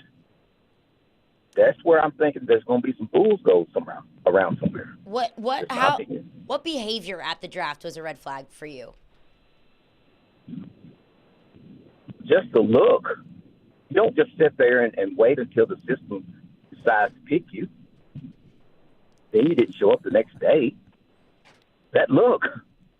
It's like if I don't get it, I'm just pouting. Thank you for the other dude that was second day, he stayed and was proud to be picked. Thank you for your call, Doug. Yeah, all fair point. Thank you for your call. Let's react to that coming up next. And we've got a lot of your thoughts as well. This sentiment of Will Levis's arrogance or Will Levis's entitlement. Maybe it's true. Maybe it's not. But is it a problem within this organization? Is it something that we are concerned about moving forward? We'll get into that coming up next. Caroline, Willy, D-Mase, 102.5, 106.3 The Game. The postseason is here. Whether it's the NHL Stanley Cup playoffs or the NBA, we have you covered on Nashville's best sports talk, 102.5 and 106.3 The Game and the Game Nashville app. ElectronicExpress.com. We make it happen. Cards issued by Sutton Bank and Celtic Bank, members FDIC. Terms and conditions apply. Are you the decision maker in your company? Consider this. For the first time in decades, there's a better option for a corporate card and spend management platform. Meet Ramp, the only corporate card and spend management system designed to help you spend less money so you can make more. Most corporate credit cards offer points as incentives, but those points amount to less than their worth in real cash value. Ramp's business cards offer you cash back, real money in your pocket. Plus, you control who spends what with each vendor. And Ramp's software collects and verifies receipts automatically, which means you'll stop wasteful spending and close your books in hours instead of days. Businesses that use Ramp add up to 3.5% to their bottom line the first year. If you're a decision maker, adding Ramp could be one of the best decisions you've ever made. And now get $250 when you join Ramp. Just go to ramp.com/sports. ramp.com/sports. ramp.com/sports. More than 80 million Americans depend on AM radio for their news, traffic, weather, sports, and a community connection. It's the backbone of the emergency alert system, keeping us safe in dangerous times. It's critical that we keep AM radio in cars, because when cell and internet services are down, this free emergency service could be your only lifeline. Text AM to 52886 and tell Congress we need AM radio in cars. This message furnished by the National Association of Broadcasters. Now, your Game Center update. This is Nick Keyser. The Toronto Maple Leafs had their backs against the wall last night in Sunrise, Florida, being down 3-0 in the series to the Florida Panthers. And in Game 4, it was Mitch Marner who scored the eventual game winner to live the fight another day. Here's how it sounded on the Maple Leafs radio network. It comes back to the blue line. Grabbing it now, the stick handed to the goalkeeper. shot from the point. Scores! Holy mackerel, the Leafs have gained a 2-goal lead. Mitch Marner deflecting it on a point shot. And former NHLer Keith Jones was officially named the president of hockey operations for the Philadelphia Flyers, while Daniel Briere will be the official GM after having his interim tag lifted. And the NFL's 2023 regular season schedule is slated to come out tonight at 7 p.m. You can watch it on the NFL Network. So far, we know that the Tennessee Titans are headed to London to take on the Baltimore Ravens on October 15th. You're listening to 102.5 and 106.3 The Game. For more, follow us on Twitter at 1025 The Game or visit thegamenashville.com. Live from the Hiller Plumbing, Heating, Cooling, and Electrical Studios. WPRT FM Pegram, WPUC HD2 Laverne. Nashville's exclusive home for the Nashville Predators. 1025 and 106.3. A gunny performance. Do your job. And the Tigers regain the lead. The Game. A Cromwell media station. Covering your teams and the news of the day. Ladies and gentlemen. This is Caroline, Willy, and D-Mace. Who is pleasant to listen to. With Caroline Fenton, Willy Donick, and former NFL wide receiver Derek Mason. You are hands down my favorite radio personality of all time. On 102.5 and 106.3 The Game and the Game Nashville app. With no further ado, Caroline, Willy, D-Mase, 102.5, 106.3 The Game and the Game Nashville app. We're live from the Hiller Plumbing, Heating, Cooling, and Electrical Game Studios, streaming live on Twitch, Twitter, YouTube, and Facebook Live every single day. Our video streaming is brought to you by Superbook Sports. Elliot Friedman will join us in 1 hour. We'll get his thoughts on Barry Trotz and his sit-down with Robbie and Michelle earlier this week, and the lottery. In the just unfair lottery. So we'll chat with Elliot Friedman in 1 hour. But now breaking down what Charles Robinson had to say this morning with Robbie and Joe. Talking about the arrogance and entitlement label that Will Levis has gotten throughout the draft process. Will Levis said before the draft, hey, I don't want to be one of those guys at the draft who's sitting there as I fall, and I don't want to be one of those guys while the camera's in my face, and I just don't want to do that. Apparently that didn't land very well with some NFL general managers. I don't really understand why. Yeah, who would want to be in that situation? And he was in that situation. Exactly. Poor thing. I don't get it. Mm-hmm. I do understand, though, coaches and general managers and scouts, they nitpick every single teeny tiny thing. And every little thing that there could be dissected, they are going to do it. They take these things very, very, very seriously. But there was this this sentiment on draft night that Will Levis on draft night looked entitled and looked arrogant. I did not get that vibe from Will Levis. Honestly, I stepped away from it thinking, you know what, good for Will Levis. He looks like he's taking it in stride. Mm-hmm. He looks like he's making the most of it. I didn't take anything bad away from Will Levis not coming tonight, too. I had to laugh when Doug called about the look. He just looks suspicious. There's a lot of comments. One of my favorite is George Carlin. He said, if you ever want to get out of jury duty, just tell the judge you know how to spot guilty people just by the look of them. I don't like your face. I can spot guilty people just like that. From a mile away. It's all the distance between the eyes, just how they're looking at you. I can tell. Okay, you're out of here, Derek. Thanks for coming. Well, thank you. Appreciate it. And then back to work. Will Levis doesn't come back for night 2 because he just got embarrassed on national television, and now people are ripping him for that. Now, that is an interesting one. Like, we're going to have the would you rather, but yeah. Doug's point, that is an interesting question. Like, what would you do? Would you stick it out and say, look, I'm here. Mm-hmm. I'm gonna wear it. I'm the guy. So if I get picked in the 4th round, I'll just sit here till Saturday or whatever it was. Or would you leave? That because he said some people do stay. Mm-hmm. Yeah, and he said he wouldn't have had to stay very long, right? No. It was in the beginning of night 2, right. But he decided to leave. I don't know. And he said I don't know what I would took that do. as pouty, like he pouted and right. left. Yeah. But again, you're going to see it the way you want to see it. Exactly. It's in that situation. Again, like you said, Willie, what is he going to do? Wait around for the 3rd and the 4th round if he doesn't get picked in the 2nd round? He's going to wait to the, if he falls even further than that, he's just going to sit around and wait. I mean, listen, the young man was disappointed. And he chose to leave after the 1st round. He chose to go home and be with his family and just be around the comfort of of the people that love him, instead of being in front of a camera where cameras, now they're really going to be in on your face because you're the only person there, maybe you and another guy.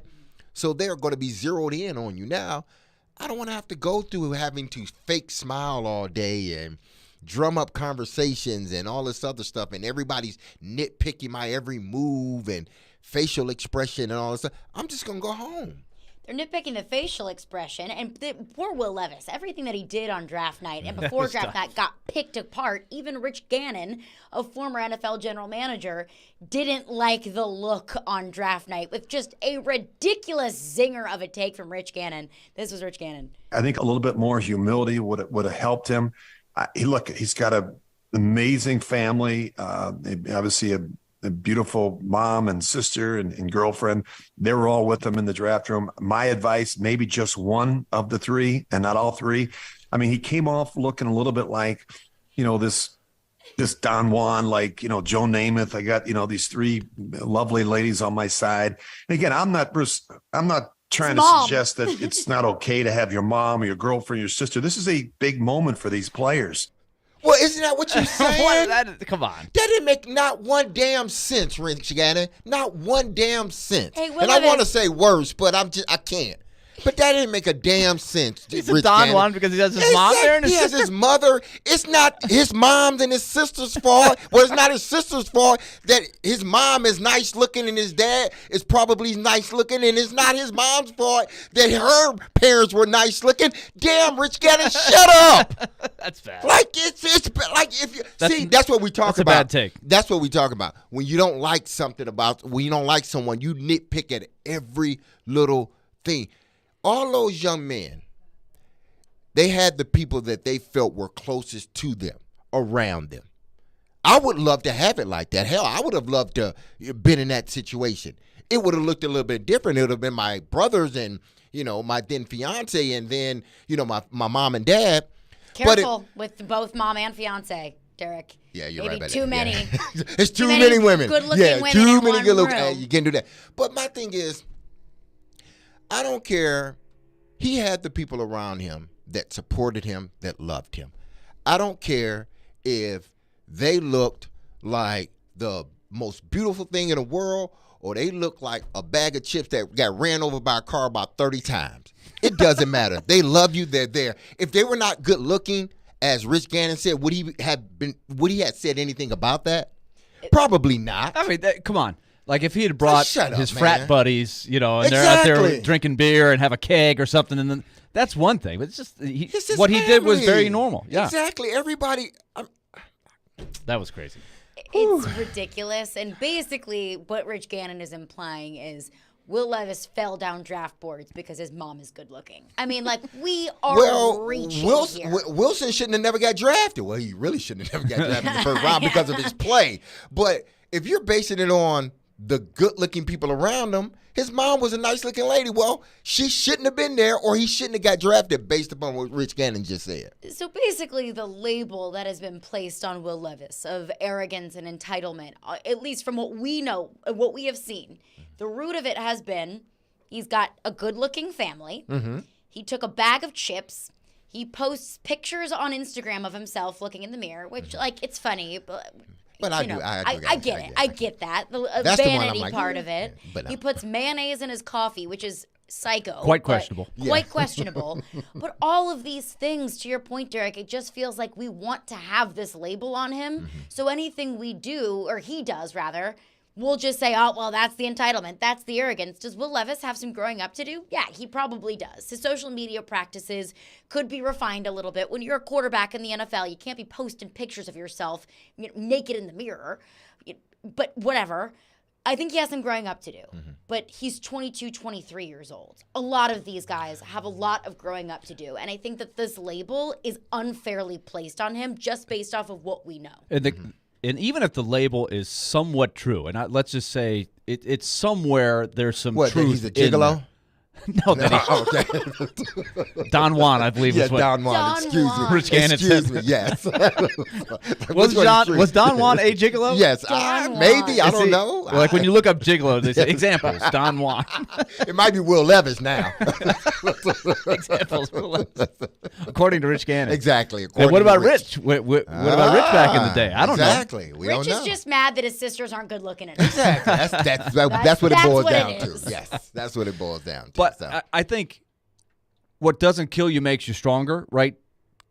As you grow up, you gain wisdom. You learn from things, right? I think you see plenty of people grow out of acting the fool, whatever you want to say, when you were in college, and you look back on those college days and what an idiot I was. What was I thinking? You know. Exactly. But let's hope you get the signal, right? I've seen many, and look, it can cross the line with hazing and things like that. But that's one of the things that happens. You come into a team of veterans, you say, "Hey, rookie, let me teach you a few things here," and hopefully they go about it the right way. But hey, this isn't how we do things here. You know, like if you're acting goofy like that in whatever way, they kind of knock you down a peg. So we'll see what system is like that for Levis, and if he has some guys don't have a clue. They don't ever get it. Some guys are like, okay, you're right.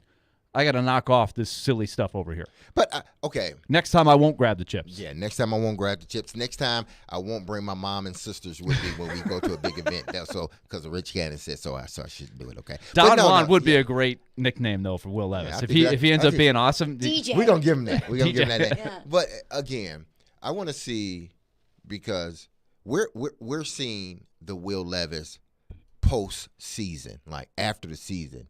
He's getting prepared for the draft. He has a little bit more free time. He doesn't truly have to concentrate on the playbook and knowing what the other team is doing. Was he doing these same quote-unquote TikTok things or these things that people deem arrogant now? Was he doing those during the season? Because if he wasn't, if he was concentrating on football and football alone and going to class, then more than likely that's the guy we're getting, that guy. Because in season, this is the guy that we're getting. And when he becomes a NFL quarterback, he's going to learn. Like, quarterbacks don't do this. Like, this is one of the groups throughout the NFL. Receivers, receivers would probably post, if they could, catching the ball in real time.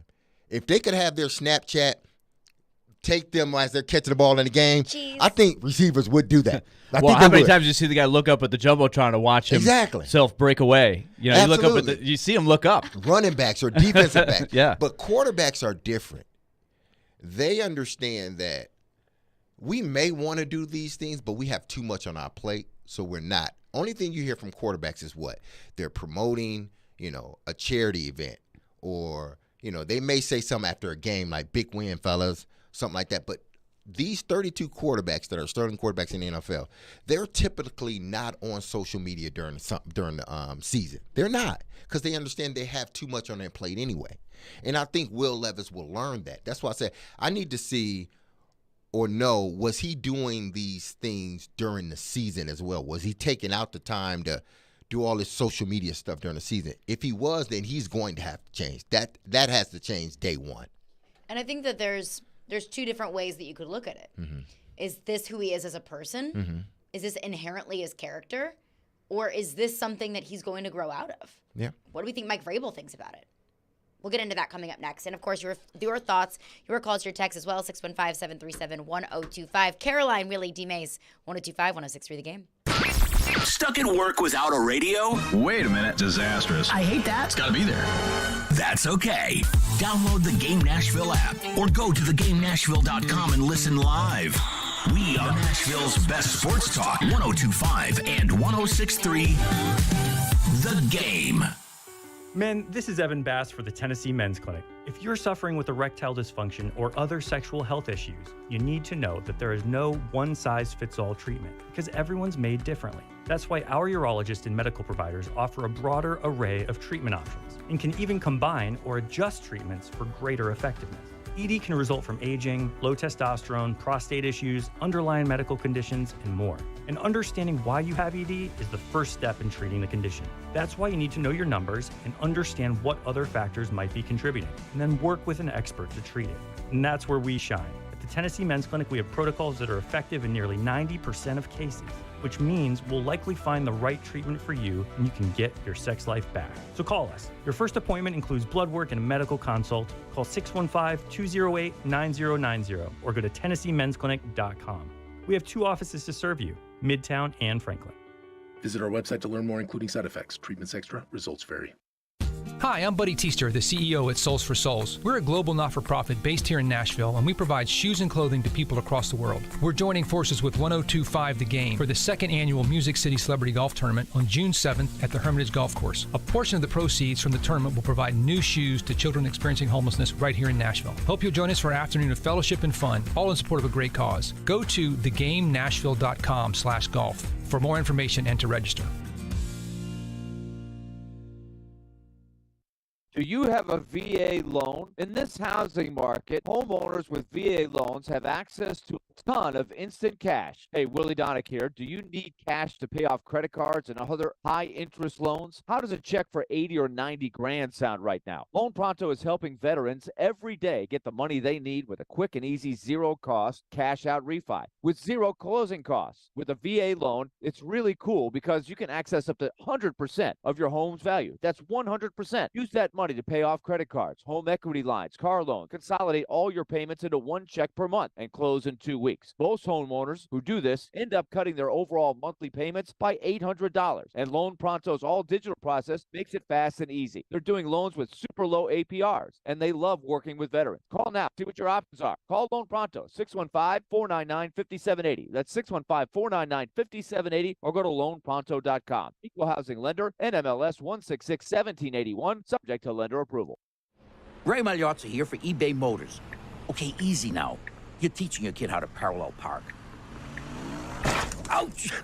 Turns out he likes to do it by feel. Don't worry, eBay Motors has bumpers, trunk lids, license plate holders, and headlights.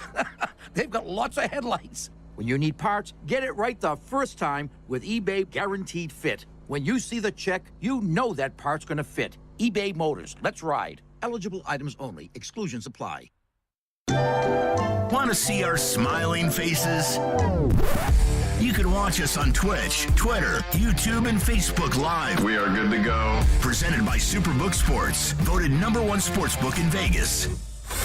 Having some fun in the midday. Yeah, that's awesome. This is Caroline, Willy, and D-Mase on 102.5 and 106.3 The Game and the Game Nashville app. Caroline, Willy, D-Mase, 102.5, 106.3 The Game, and the Game Nashville app. Hey, join 102.5 The Game for the 2nd annual Music City Celebrity Golf Tournament, presented by Gary Force Acura, benefiting Souls for Souls on June 7th at Hermitage Golf Course. Put your team together and come play with athletes, musicians, and other local celebrities to support a great cause and have loads of fun. Plus, you'll have the chance to win awesome prizes, so sign up to play, sponsor, or donate at thegamenashville.com/golf. So we have heard so much about Will Levis and so much digging into what he has done. I mean, Rich Gannon called him a Don Juan for having his sisters, his mom, and his girlfriend at the draft. Don Juan goes back to the 17th century, by the way, as we look that up. Yeah, we're really digging back into ancient history in order to label Will Levis here. You know, that he's arrogant, that he's entitled, that everything that he has said, I think, has been nitpicked under the tinted glasses of Will Levis is arrogant. And maybe he is. Maybe he has a little bit of that entitlement. But I wonder, is that who he is as a person? Is he an entitled person? Is he an arrogant person? Or is he just young and immature, and he came from being a big fish in a small pond to now he is an itty-bitty minnow in the Atlantic Ocean? And I think that understanding Mike Vrabel, Will Levis, Mike Vrabel, understanding Mike Vrabel, the framework that he wants to have for this team, the culture that he has in this locker room. I think that he probably saw Will Levis and said, look, we can work with this. He's a guy who's probably a little bit immature. He's a guy who probably needs to be knocked down a few pegs, but the talent is undeniable. I don't think Mike Vrabel would have drafted Will Levis if he thought that he was an arrogant person. Yeah, and not entitled shapeable. Person. Not exactly like Play-Doh. Yeah. Yeah. And I think sometimes and Mike Vrabel strikes me as this kind of guy. He's got a vision for what he wants the team to be like. He really emphasizes, and most coaches are like this, but he really is, I think, good at it, creating that environment of it's about the team. You know, we are tough. We are together. We're galvanized, and you got to be a part of it. I think sometimes when you're like that, you feel like you can take a couple of projects. You know, if indeed he feels this way, so I can take a guy and shape him a little bit here. I'll bring him into our environment, and he's gonna learn how to be a good teammate. He's gonna grow into that leadership role, which is great. Again, that they don't have to he's not going to be handed anything. They're in a position where they don't have to hand him the job. He's going to have to earn the job. He's got to start by beating out Malik Willis, which is level 1, and then level 2 is you got to win the starting job. But he's got to earn it. But that's kind of the way it should be. You guys brought an interesting thing up during the break too, of just the way young people are these days and how social media can sort of infiltrate your daily values, your daily beliefs, just your daily lifestyle. And, the younger you are, probably the more cool you think it is to do stuff that gets attention on social media. Whereas the next generation up, the Mike Vrabels, are like, wait a minute, no, that's not how we roll. But so that's what Mike Vrabel and all those guys have got to figure out is how do we, as these guys come up and they've grown up, they've had a phone since they were in the 7th grade, and they've been trying to get attention. Hey, look at this thing I just did. I got 1 million likes or something like that. Damn, people think that's cool. A lot of likes. Yeah. Mike Vrabel could care less, probably. Well, but you got to deal with that, right? Well, Mike spoke on that briefly, I believe, not too long ago about, he understands that basically this is sort of the generation of individuals where social media, and he knows that you can monetize, yourself based on your social media following and what you're promoting. So I think Vrabel, if any coach understands it, I think he does, because it seems like, he has a good pulse. He has a good feel on the pulse of what's going on in the building with his players. And not just that, because you got to learn what's going on outside of that to really know, what your players are going to potentially bring inside the building. And I'm talking about social media. So you got to understand that whole landscape, because the Titans use it too. So he has to understand it to a point. They use it to promote, the team, the organization, events that they're doing, giveaways, whatever. The Titans use it. They saw the thing they did for this schedule release. It was nice. They had the camera coming down and going into a bar. And was that Jeffrey Simmons at the front thing? I saw one. I think it might have been Jeffrey Simmons giving people like stamps. Yeah, like stamped. And it was and it said party release or something like that. It looked like them, but cute.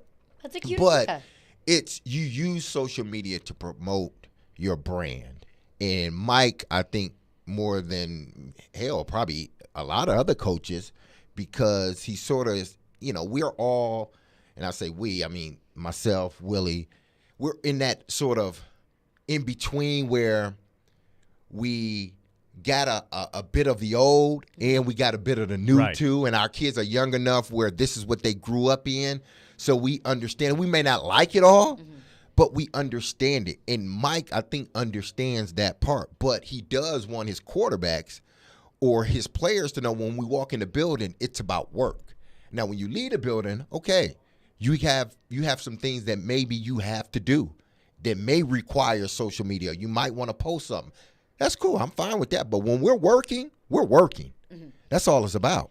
I think that's a fine line between coaches and GMs understanding that social media is a way to grow a platform. We always say NFL not for long. You got to set yourself up for success post-football somehow. Social media could be that. It could be a way to monetize ads. The infamous Celsius ad that Ryan Tannehill posted on the boat. Things like that. But also the player needs to understand, especially Will Levis being a quarterback. Now you're in the league. Now all eyes are on you. You cannot put a target on your back. You can use it as a marketing tool, as a tool to, build your brand, as a tool to make a little bit of money on the side, to make those endorsement deals.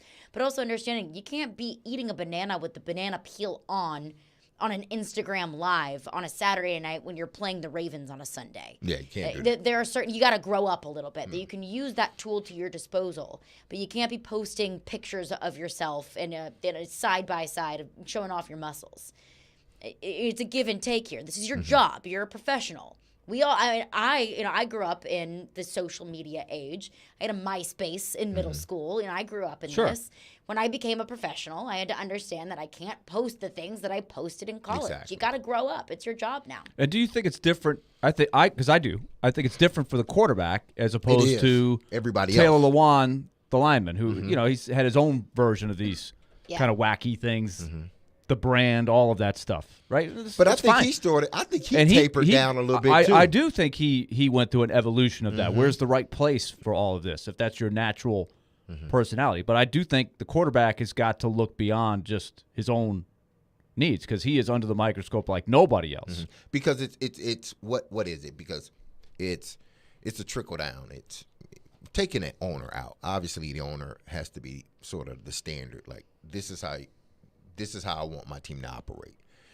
These are the things that I do that I want, the good things that I want to filter down through my GM, through my head coach, through the other coaches, through the players.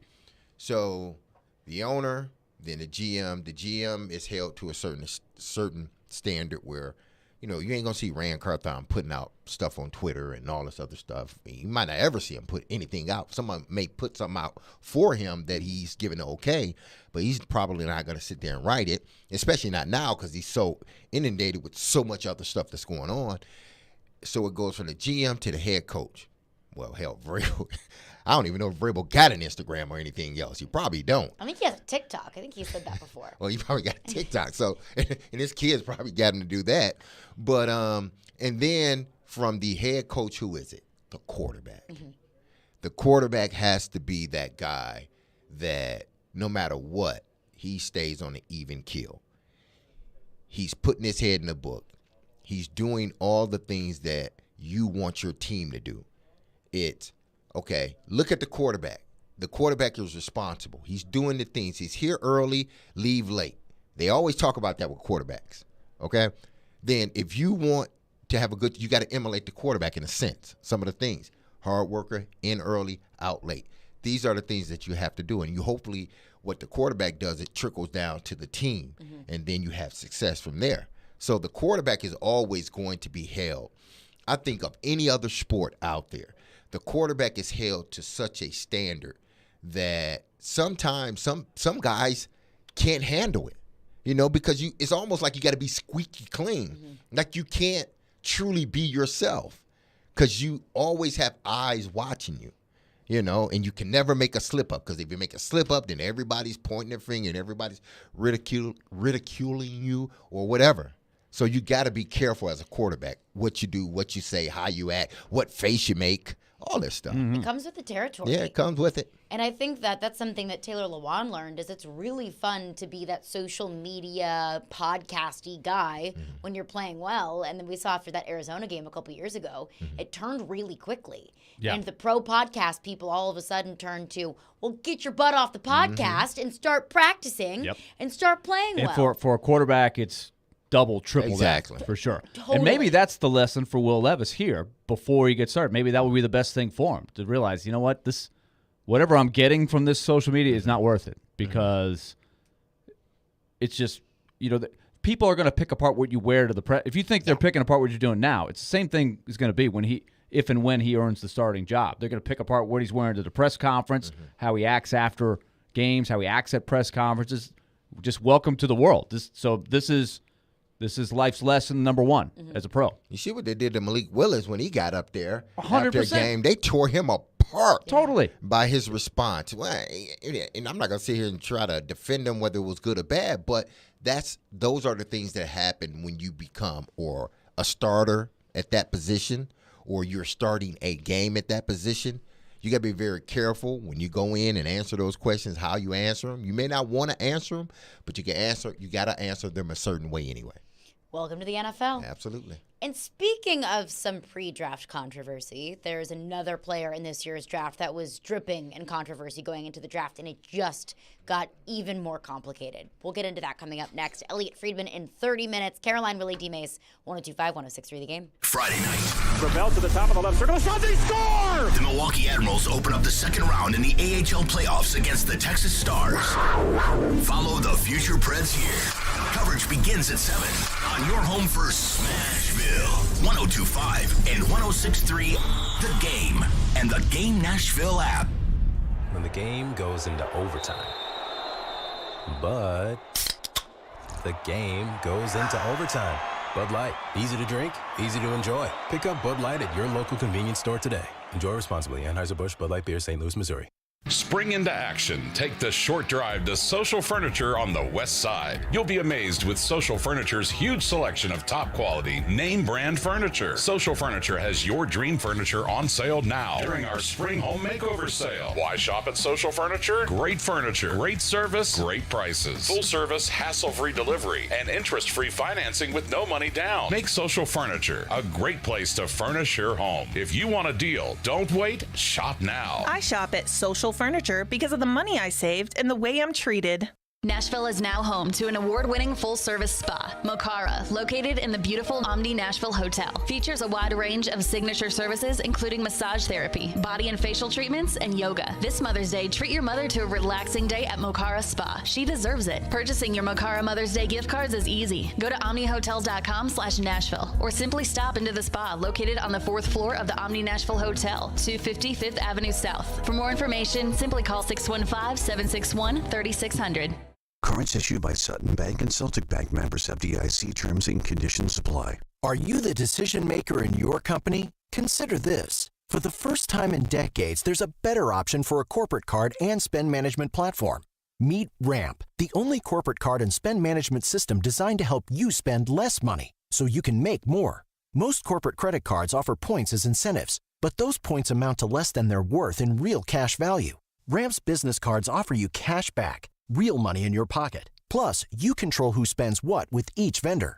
And Ramp's software collects and verifies receipts automatically, which means you'll stop wasteful spending and close your books in hours instead of days.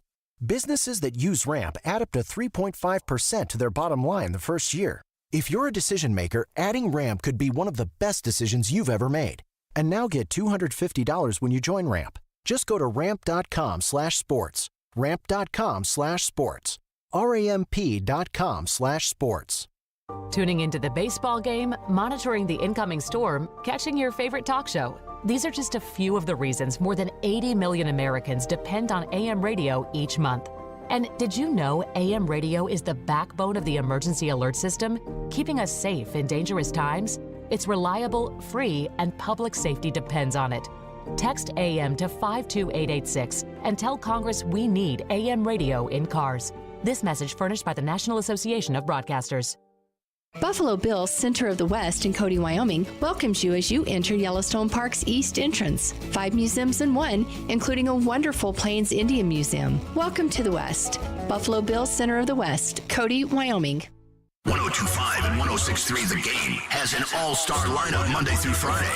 Batting first at 6 a.m., it's Robbie and Rexroad. Yeah, you take that. You take that. Take me 80% of that. Followed by Chase and Michelle at 9. Couldn't hit the broadside of a barn. I need my caffeine so much. Then it's Caroline, Willy, and D-Mase at 11. Yep, green light, let's go. You've got a lot of options. He say, she say. And bringing it home at 2, Jared Stillman for Stillman and Company. That guy will be a good coach. We are Nashville's best sports talk. 102.5 and 106.3 The Game.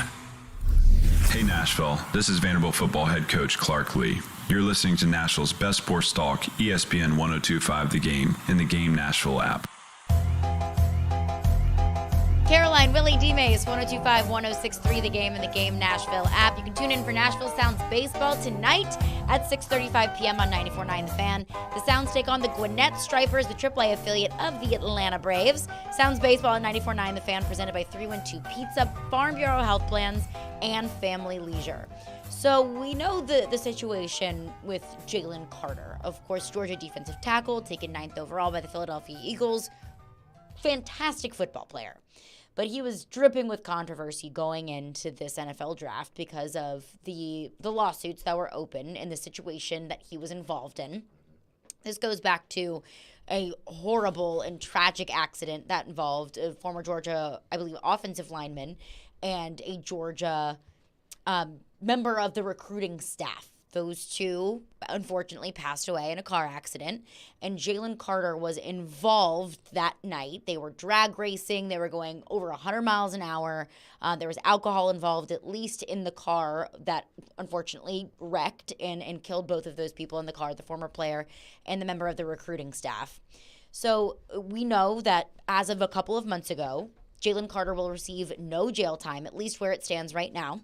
He had a plea deal with the Athens-Clarke County prosecutors, and that he just had to serve community service. He had a $1,000 fine, 12 months probation, basically a slap on the wrist. Yeah, two misdemeanor charges, racing and reckless driving. Yes. And so really around draft time, a lot of that had been settled. The dust had settled. The Philadelphia Eagles, at least from that point, knew what Jalen Carter was dealing with. Well, now we've got some new information on the situation. The father of the Georgia offensive lineman, who unfortunately passed away in that car wreck, is suing Jalen Carter and, is it Georgia Athletics? The school's athletic association. So is that different than the athletic department? That's what I'm not 100% sure on based on that. Like donors? I mean, what else could it be? Like the school's athletic association. Donors or an NIL group? I don't know. Anyway, the root of the story is the father of the offensive lineman who passed away is suing the Georgia Athletic Association for $30 million and an additional $10 million for Jalen Carter in this lawsuit for the two misdemeanor charges of racing and reckless driving. And, I'm not a lawyer. None of us are lawyers. None of us are private investigators. We have the information at hand for what happened that night and what Jalen Carter has been accused of, or at least has been charged with. But now the question is, where do the Eagles go from here? Like, what is this situation going to be for Jalen Carter moving forward? Is this going to be something that he serves his time, he pays his dues, and then he just moves on from it? Is this something that's going to be plaguing Jalen Carter and potentially infringing upon his rookie season? I don't know. Well, it's an extremely sad story. We talked about this some leading up to the draft because who knew? I mean, we didn't know for a time how much this would affect his draft status. We've seen guys slide down a board because of something like this. Rightfully so, and there are legal question marks. And you look at a person's full character. You can be a pretty good person and make one terrible decision, and it affects your life, and that's what's happened here. So the question is, how responsible, is Jalen Carter for what happened that night? And there are a lot of details that are out, but there's also a lot of questions that we don't know. It just seems like it's one of those things where you would need a documentary. It might be one of these cases that's drawn out a long period of time. I do wonder what the case is specifically on what they're saying Carter did. He participated in the race, so how much does that make him responsible for the car wrecking, right? It was a terrible decision to do this. There was alcohol involved. His lawyer says that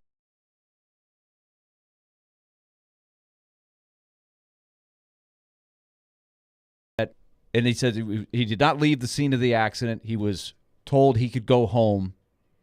But these are all questions. I'm sure the family of the player that lost his life, who is doing this lawsuit, I'm sure they want to get to the bottom of all of the things. They've probably been compiling, as any family would, all of the answers that maybe didn't come through on the initial police report. Absolutely. So this is something to watch for sure. I have seen things like this where maybe you plea bargain out, you pay a certain amount just so it doesn't go down. I don't know. Like you say all the time, Derek, if you know you didn't do anything wrong, then you shouldn't be uncomfortable at all with what comes up, even if you take responsibility for what you feel like you did do wrong, then that's better than just, the other. Like so I don't know where this is going to go, but I guess I had not read all of the details on this. I only knew in a general sense what happened. But in reading it, it's like, wow, okay, this is extremely sad. Like, what if you're Kirby Smart too? You see this going, like, what a terrible thing. This is one of your employees, one of your players, and your starter. Goes well beyond just Carter, right? There's a whole circle that you got to ask yourself, what was going on here? And the grief. The grief, yeah. Yeah, it's what happened impacted more. It impacted more than just the people it happened to. It sort of, families were impacted by this and everything else. You just wonder, like, from a legal standpoint, and obviously, I dreamed that I was a lawyer one day, but I'm not a lawyer. I dreamed that I was in a courtroom one day. But you just, from a legal standpoint, how Jalen Carter, how liable is he?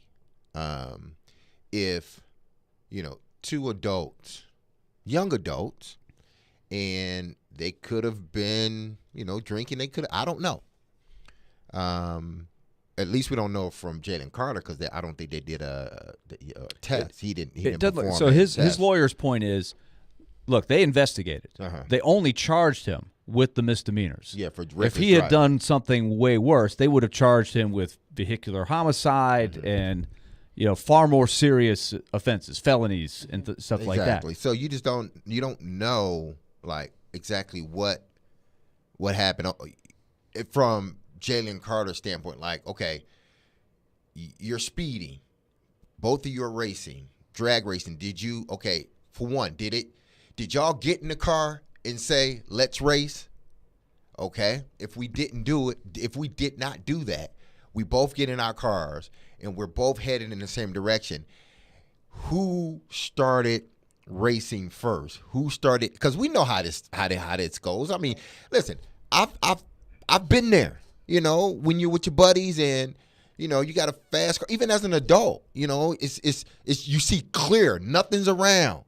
On the highway, nothing is around. It's just you and your homie, your boy. And, you may rev that engine up a little bit more to get past them. The speed limit may be 65. You doing 70, then he do 75. Then you do 77, 80. So y'all kind of going back and forth. Did it happen like that? Because that's one of those deals where it really wasn't a planned out thing. It just sort of, it happened. And because of it happening, because of what transpired, someone lost their life or people lost their lives because of it.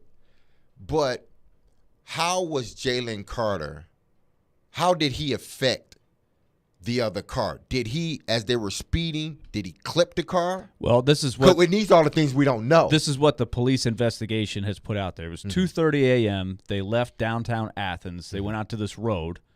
The evidence demonstrated that both vehicles, one driven by the woman that crashed, the other driven by Carter, the evidence demonstrated that both vehicles switched lanes, drove in the center turn lane, drove in opposite lanes of travel, overtook other motorists, and drove at high rates of speed. And the car that crashed was traveling about 104 miles an hour shortly before the accident. And the woman, her blood alcohol concentration was 0.197. That's about twice the legal limit. So it looked like a race where there was, it was just changing lanes, out of traffic and whatnot, and was again. It concluded that alcohol impairment, racing, reckless driving, and speed were significant contributing factors to the crash. Now, it doesn't look like they have any hard evidence that Carter had been drinking. So his lawyers come out and say he wasn't drinking. You can draw your own conclusion. In an accident like that, shouldn't, or maybe they don't, because if you were not part of the accident, if your car, there's no damage to your car, you're not the one a part of the accident, then are they going to, unless you show that you are impaired when they're talking to you, do they take a test if you haven't been a part of the accident? Like if both of y'all were going in the same direction, like you and I, and we knew each other, you and I going in the same direction, but you get in a car accident and I stay there until everybody comes, I don't think, unless I show that I'm, impaired in some way, they're not going to test me. I don't. Do they? If they They may. That you were if you're going over 100 miles an hour, Yeah. I'm sure they would. Uh-huh. And I don't want to accuse anybody of anything, but let's be completely real and honest. Mhm. This happened in Athens. He's a very high-profile football player. If I am a police officer in Athens and I'm a big Georgia football fan, I probably tell him, just go home.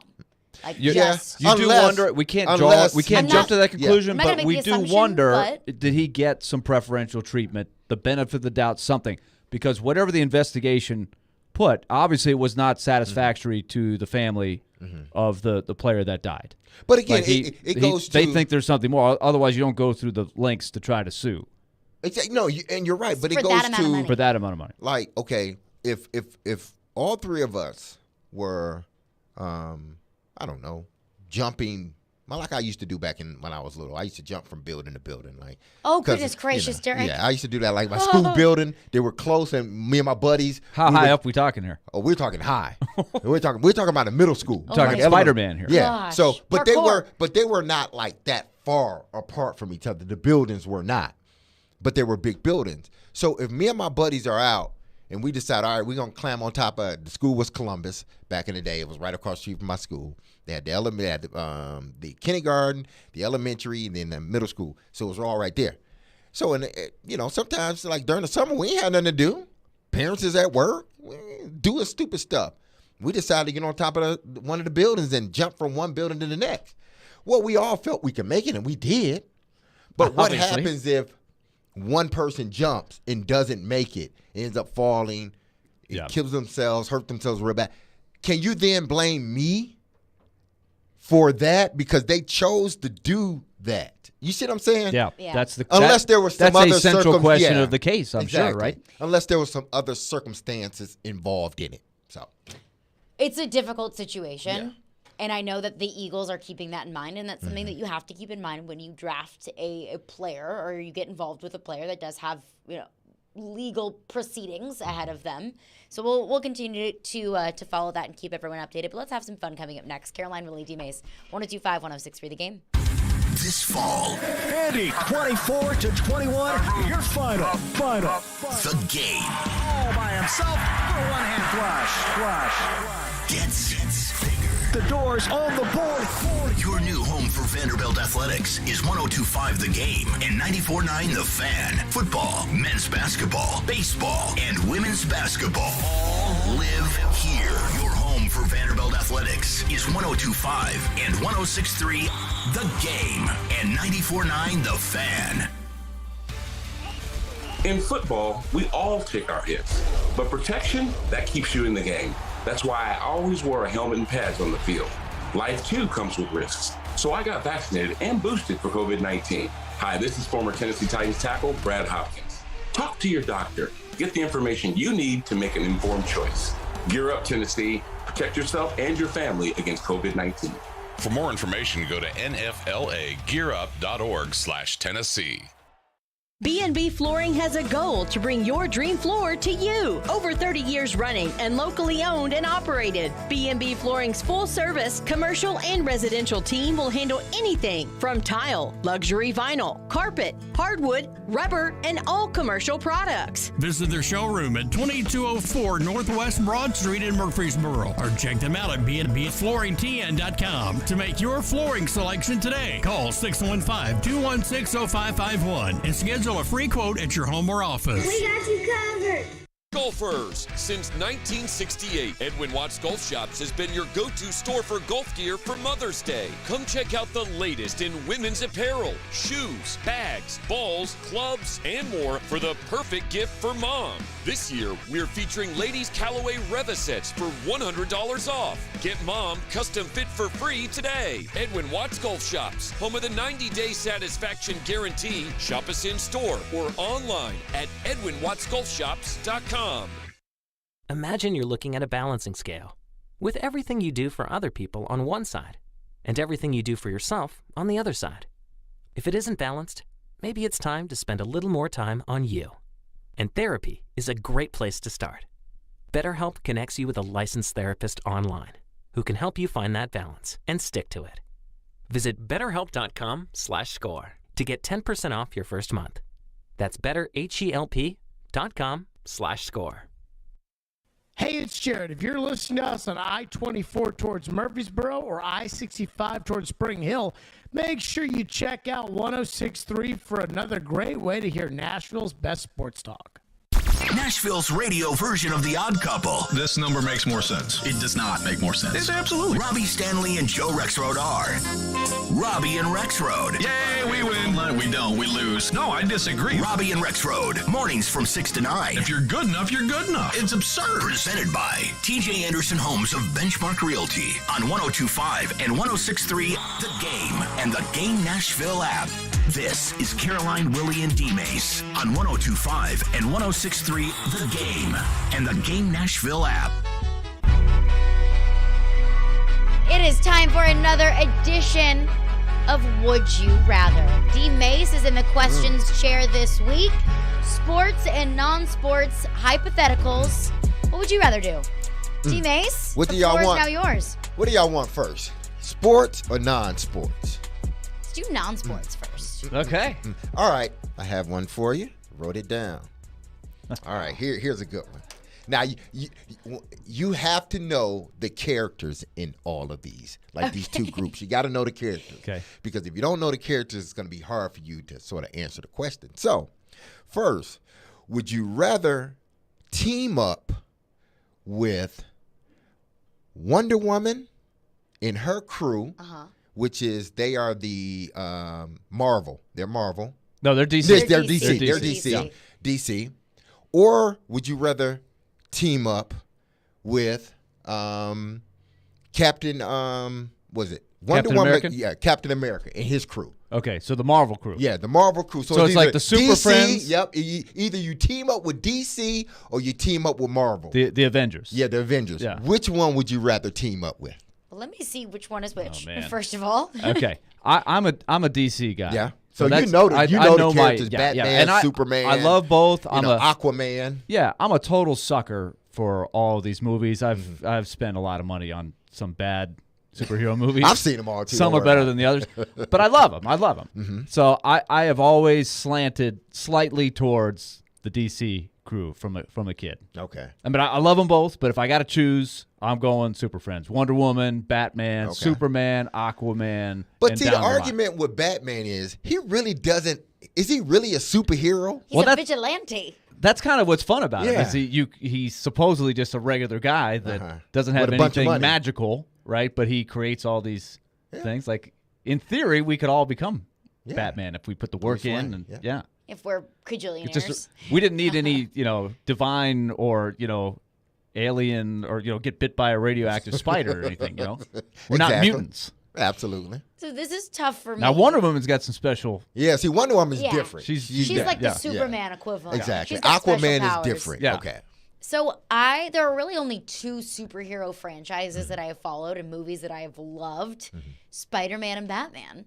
So that's tough. A little Marvel and there's versus about DC a dozen action. movies now about each one, which is it's Exactly. getting a little bit too much, right? There's a few too many of these. Sometimes it's like, how in the world do they keep coming up with storylines for these characters? Yet they surprise me yet again. I do love Spider-Man. So I'll you go more with of a Marvel. I'll go with Marvel. I'm more of a Marvel guy. You're I more like Marvel guy? Iron Man, Spider-Man, stuff like that. Because to me, those are like they got real powers. Black Panther, they got real Yeah, power. It's That's a just good one. yeah. Black Panther's a great It's movie. just something about Marvel and their movies to me have been better. Oh, is So it's Iron about the Man movie. a See, superhero? I go back Iron to Man this- is Marvel though. He's Marvel, but is he a superhero? He's sort of like He's just a Batman. Rich He's sort of guy like with a nice Batman. suit. Yeah. Yeah, but I like Iron Man.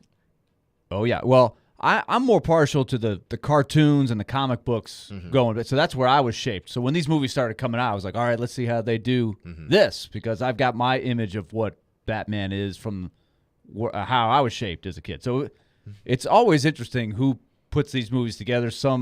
There's more hits than misses. Yeah. But sometimes you come away going, that wasn't Batman would never do that, or Spider-Man would never, because it's like three different. Like, remember the latest Spider-Man? There's three different guys who played Spider-Man. Oh, they yeah. all come the in. Spider-Verse. The Spider-Verse. Yeah. And you're like, which one was your favorite? Like, who's the real Peter Parker? Who's the best Tobey Peter Maguire Parker? is my Peter Parker. Tobey, I agree. I Yeah. loved Tobey, yeah. that version of it. Yeah. Let's do a sports one. Okay. Sports one. Here's a good one. Would you rather watch a regular season game courtside with everybody, just courtside, everybody, your mama see you, your daddy see you, your friends, everybody see you on the big tube. Oh, there's Caroline, there's Willie, oh, there. In front row. Yeah. Or like the Suns owner. Yeah, like the Suns owner. Or you could be sitting next to the Suns owner. Okay. You just don't know. To be safe if you're sitting next to the And Suns it's owner. just a regular season game. So you might be playing nobody, a jabroni. You just playing any old body, somebody the worst team in the league, but you're sitting courtside. Okay. Or would you rather be at Game 7, the NBA Finals, but you're all the way up at the top in the rafters? Which one would you rather be? Okay.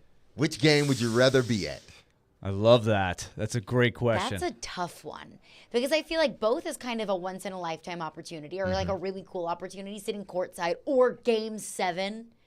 Of your favorite team. Okay. What's your favorite team? Is the cost the same, basically? Either somebody gave you the tickets or you paid the same because it's Game 7 as opposed to a regular season. No, I mean, it's about the same. It's about the same. Whether Okay. it's regular season, you're going to pay X amount of dollars, but then it depends on who you play. The tickets are a little bit less if you're sitting courtside.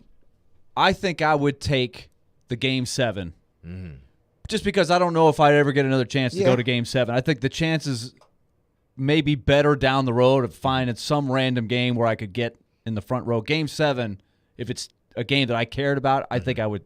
I just want to be in there. I want to experience it one time. Okay. I'm taking Game 7 top row. So I'll take my I'm not own a sneak snob. I'm not. I do all the Predators games from the top row anyway, so I'm way up there. Just be there. Yeah. I'm a seat snob. I am. You would do courtside? I would be forced to do courtside because my son would choice. say, we're going courtside. Bougie. Yeah, he would want to be Bougie, courtside. bougie. Yeah, that's just him, especially if it's the Lakers.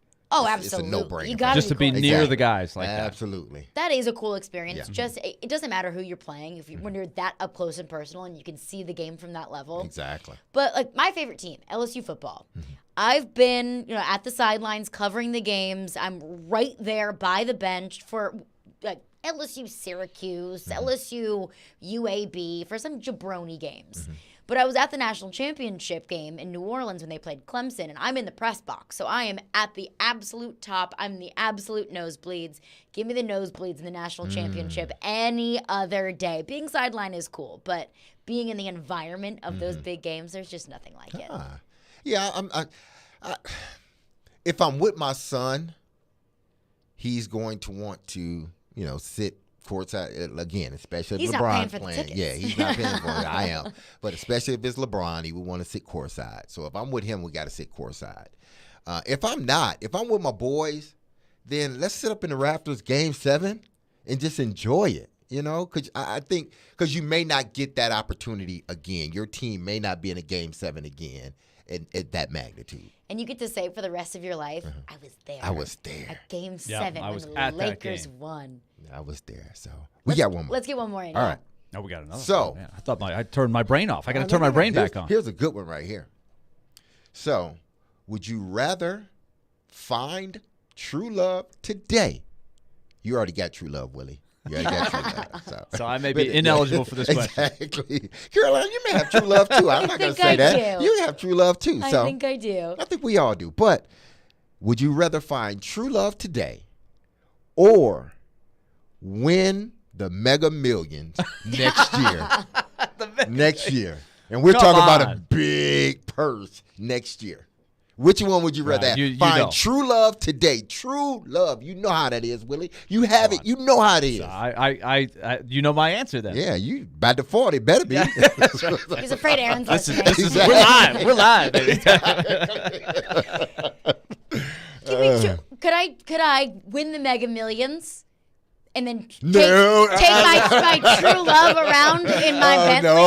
No. That's not the I'll question. go true. That's the true riches is true love. Okay. Aww. Y'all lying. You don't want to be rich. You want to be rich Y'all in life. lying. You don't want to be rich. You want to be rich in life. Listen. Give me that money. Give me that Mega Millions, okay? You Give me that got Mega what I Millions. need. Exactly. Give me that Mega Millions. Hey, I'll eat ramen as long as I've got someone to do it with.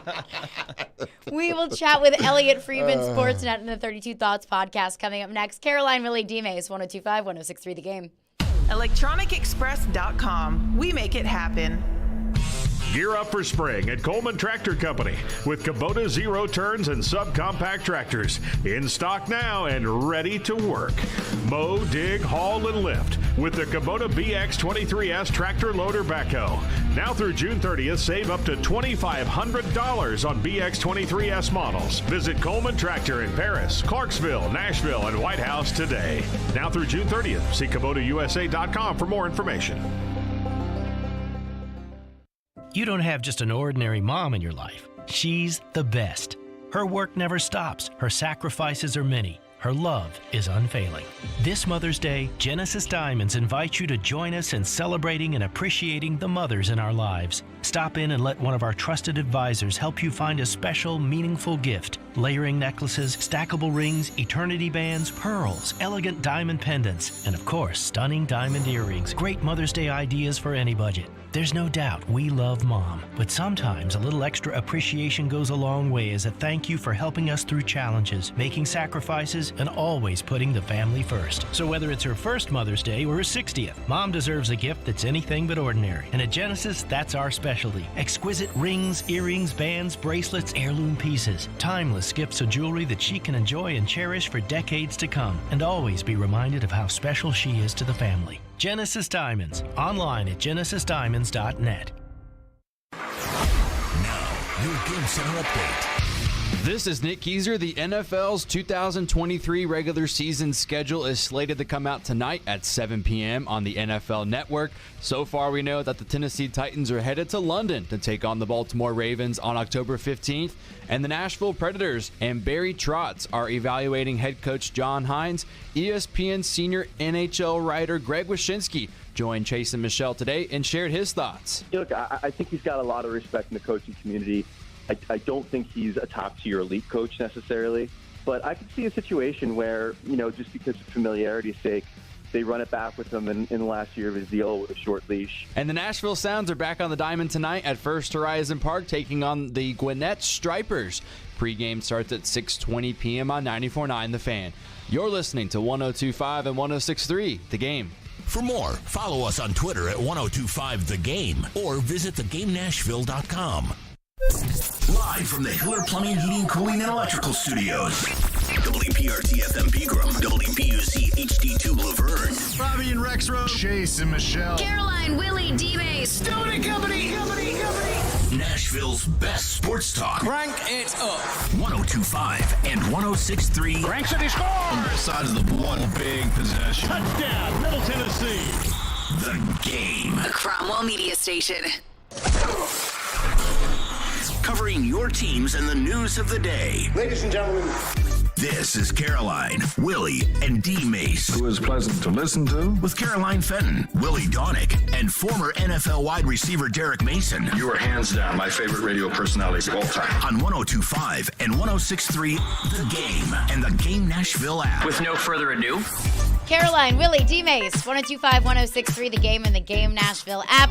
We are live from the Hiller Plumbing, Heating, Cooling, and Electrical Game Studios, streaming live on Twitch, Twitter, YouTube, and Facebook Live every single day. Our video streaming is brought to you by Superbook Sports, and joining us now is Elliot Friedman of the 32 Thoughts podcast and of Sportsnet. Elliot, always appreciate hearing your voice on airwaves and appreciate your time. Elliot, explain this to me. Okay. Chicago Blackhawks intentionally tank this year. They sell it off to tank, and then you go through the horrible controversy and the sexual abuse that has riddled that organization with the former coaches and former coaching staff, and they are rewarded by winning the draft lottery. Make it make sense to me.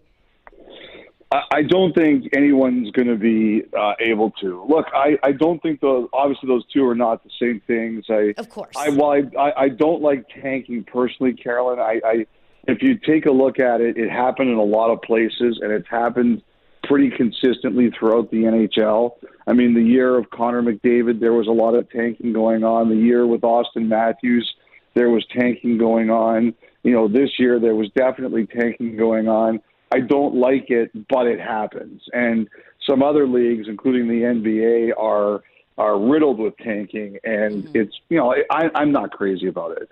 The other thing, the Kyle Beach situation, I'm with you. I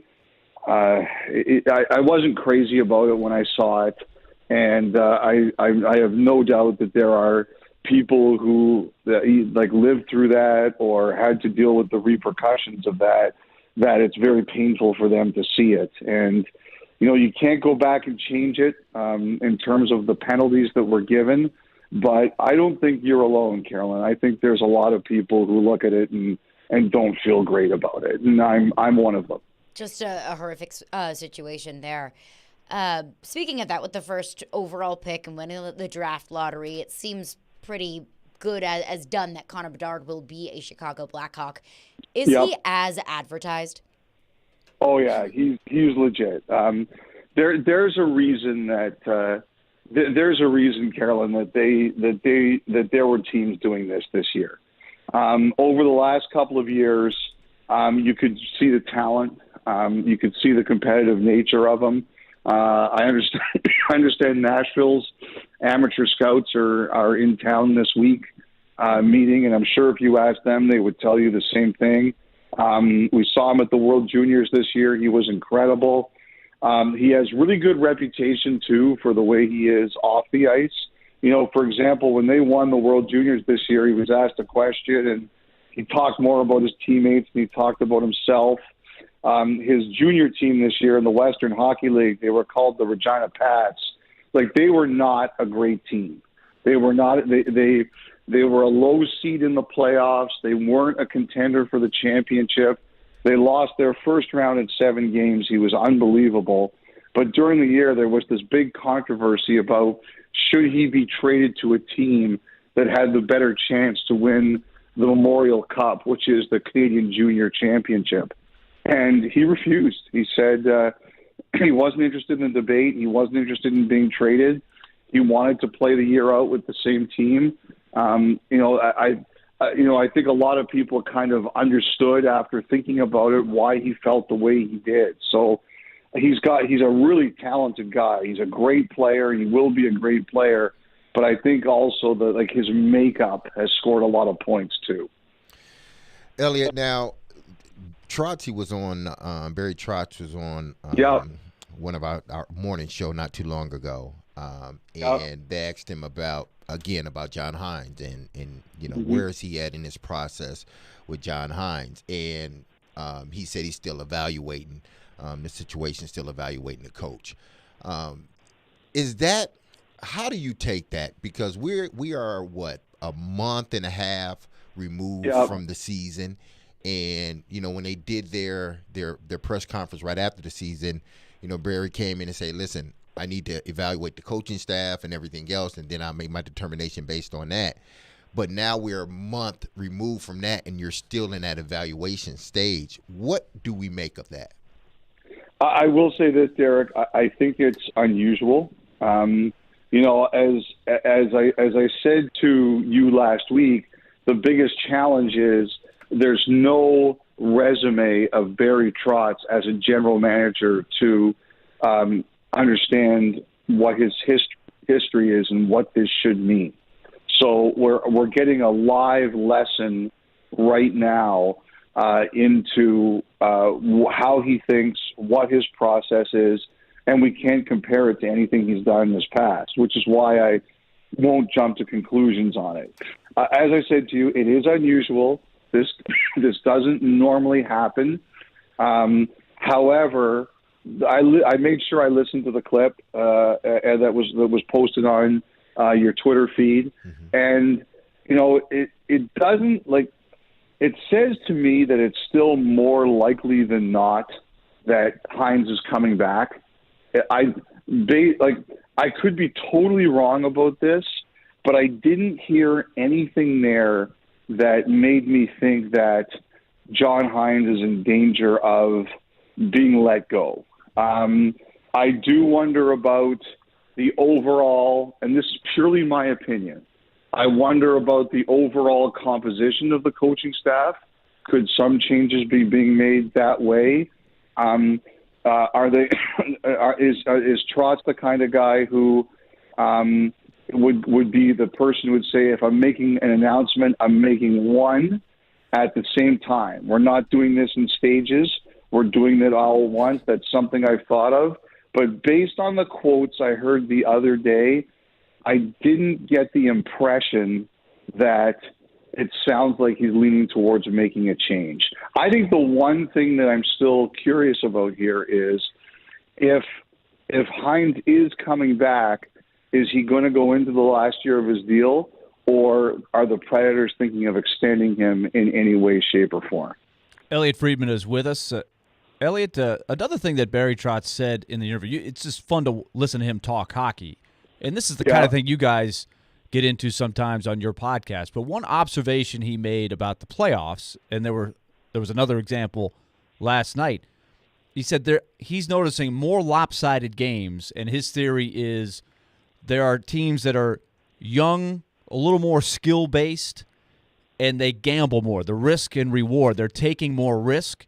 And so when a team's behind by 1 or 2, that risk sometimes is leading to a flurry of goals, and all of a sudden you've got a playoff game that's 4-0 in the second period where a team doesn't feel like they could be patient and work their way back in the game. It was an interesting thing to me, and just off the top of my head, I don't know what it's like as opposed to 10 years ago, but it does seem like there's more lopsided games with some of the firepower we're seeing. In this round, I think so. I do believe that. I mean, first of all, I'm not going to argue with Barry Trotz. If that's his theory, it's better than any theory I've got. That's for sure. The one thing I do wonder about is, the playoffs start, the excitement's all there, and everybody is supercharged, and the puck drops, and we have an incredible first round with a lot of great games. And then I think, the first round, there's a lot of adrenaline.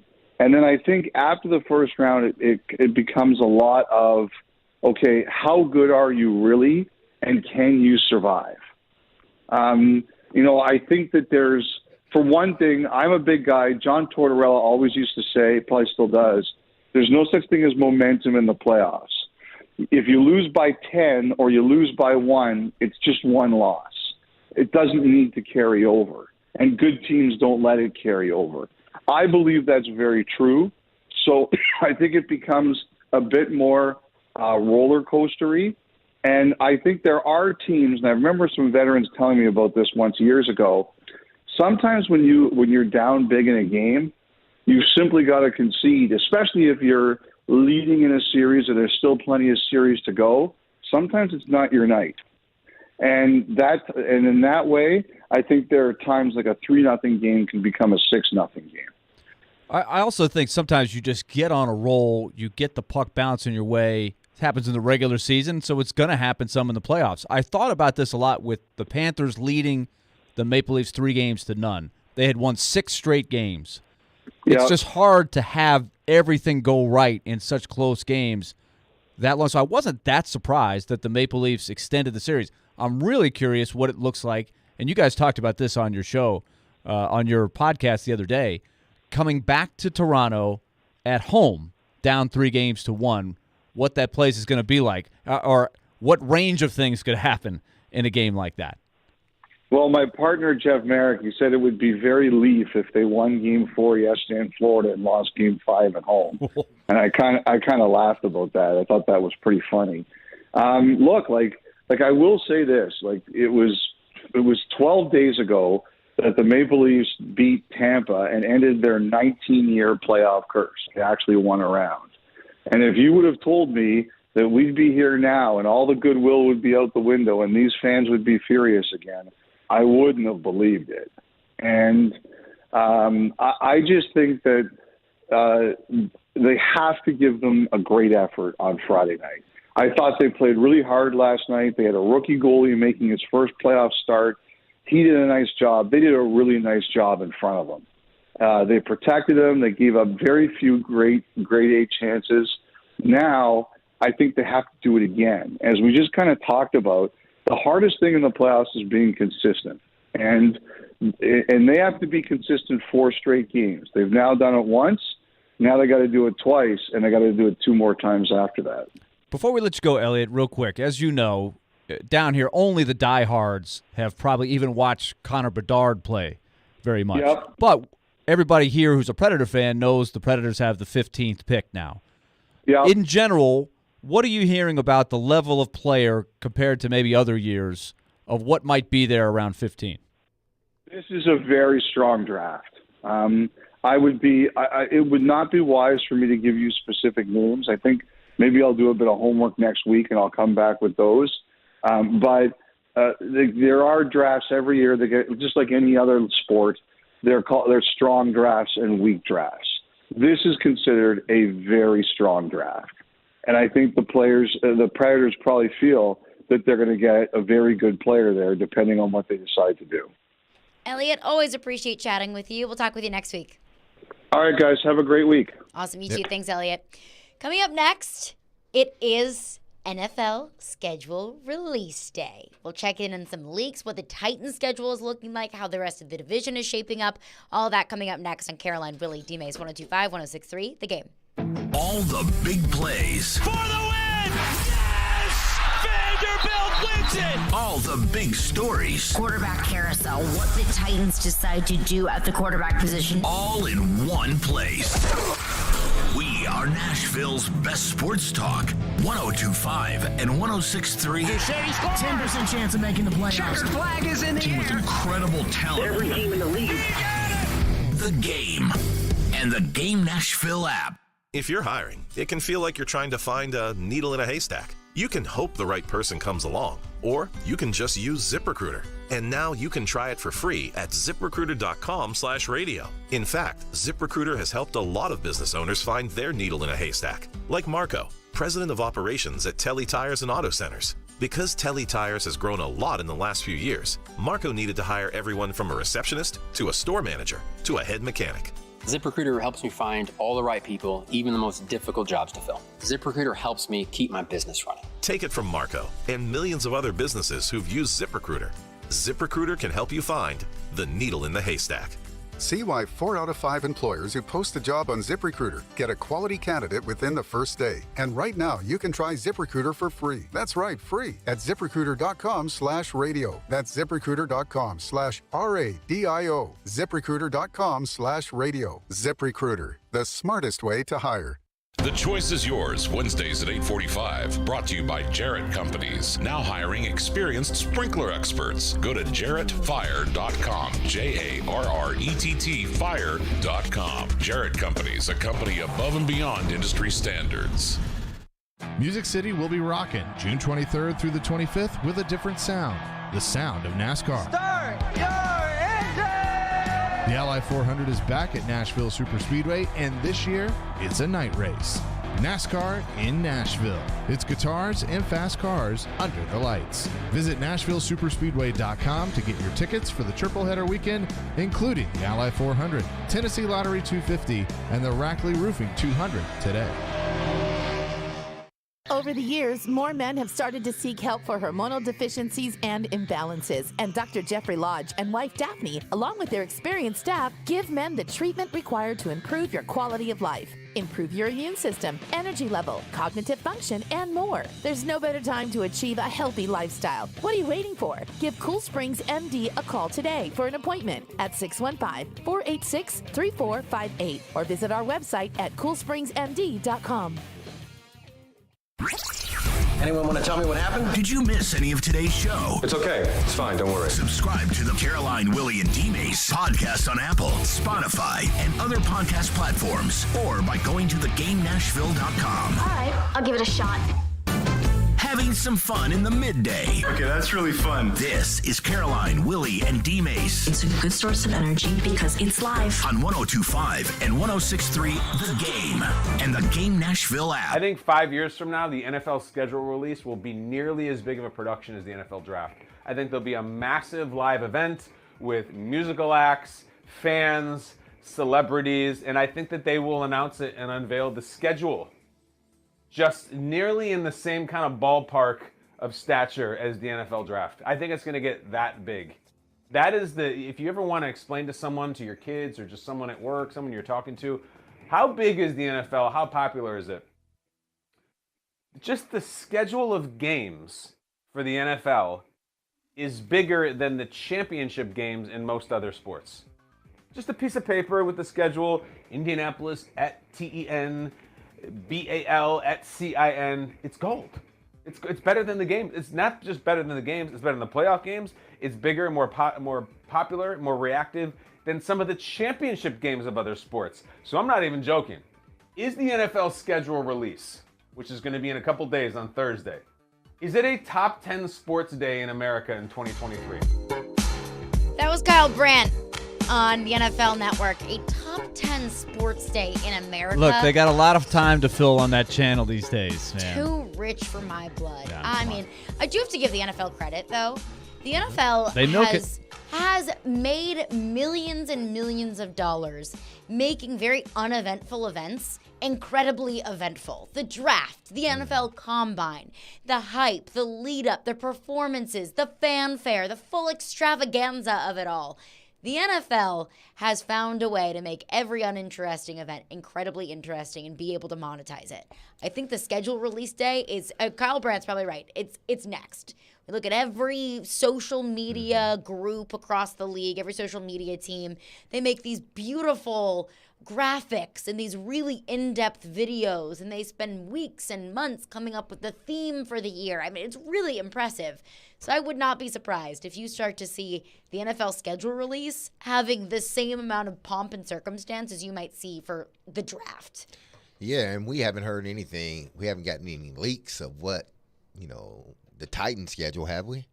No leaks from the Titans. Yeah, where's Diana Rossini? Where's Diana? What fun is that? We need a leak, Diana. Absolutely. All these leaks Everything during the else is draft. leaked. Why we can't get this leak? When it matters, it's all leaked. When it doesn't matter, when I just need a little bit of tea, a little bit of something to get me going throughout the day to know that the Titans are playing the Jags week 10, I got nothing. Oh, nothing. my goodness. Gosh. When you need them, they're not there. Oh, boy, oh, boy. I mean, the NFL has done, it's truly a machine. The NFL is truly a machine, and there's no other league like it. There are leagues that come close to it. Hell, no, there's not no leagues that come close to it. Other than if you're talking internationally, you're talking soccer internationally, then it dwarfs the NFL from an international standpoint. But we're talking here in North America. The NFL has found their niche, and they found the way to promote their product, and it's better than anything out there. I mean, like you said, they're turning a day of scheduling into this big, huge thing where it's a party. Teams are doing all crazy things with their social media and everything else. So you just got to applaud those that run the sort of this portion of the NFL, because they've been doing a wonderful job at seriously promoting their product 365 days a year. For a long time, football was only 5-6 months out of the year, but they found a way to make this thing 365 days. There's not a day that there's not something about football being talked about. It's not a day. Totally. And they've embraced it. There's going to come to, I believe there's going to come a day where every day this ends in Y will be played, football will be played, NFL football will be played. That's how popular the sport is in North America. Like, we may think, no, we don't need football every day. But they start sprinkling it in there on days, and you start to love it a little bit more, and it's like, man, you just can't get away from it. And it doesn't surprise me that somebody who is employed by the league network is saying top 10 sports day in the calendar. Like, what? Why wouldn't they? Number 1 is NFL schedule release day. Number 2, Super Bowl. Like, seriously, like, a little bit too much for me.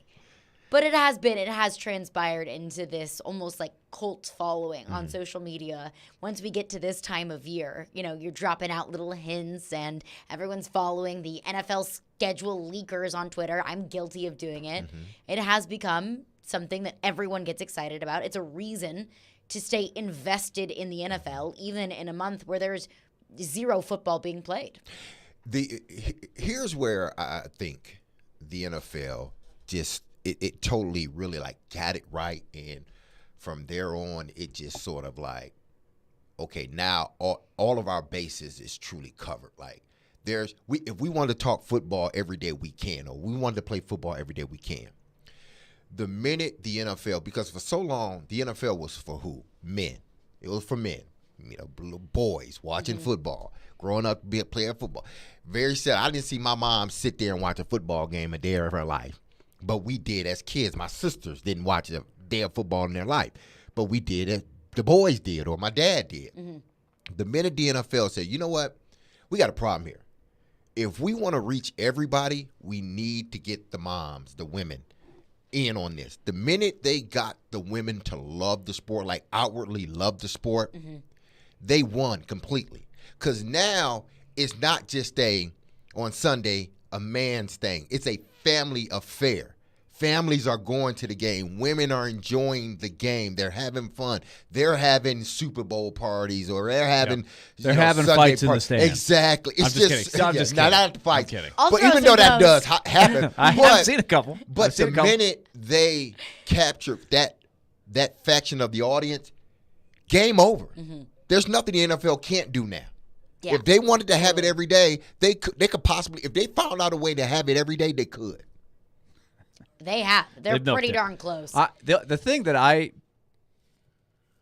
okay with it. Whatever. That's great. I love football like the next guy, but I'm more of a football during football season. I have what I feel like has happened is like some people have narrowed their focus so much. Like they're so diehard in football, they don't want to hear about or watch other stuff. Like you can love other sports too. Yeah. Like sometimes at the expense of, like I'm much more interested in the games that are being played in the various sports. I'm watching the Mets get beat again right now. But, the NBA, the NHL playoffs, give me a game. Like the schedule release, even the draft is hard for me to watch after a certain point. After the certain things I'm watching, but I'm not one of those guys that just I can't wait for the draft. I got to watch the whole draft. And to their credit, they find an audience for this stuff, but it fascinates me. Why you would want to pay attention to that more than a game that's going on the same day.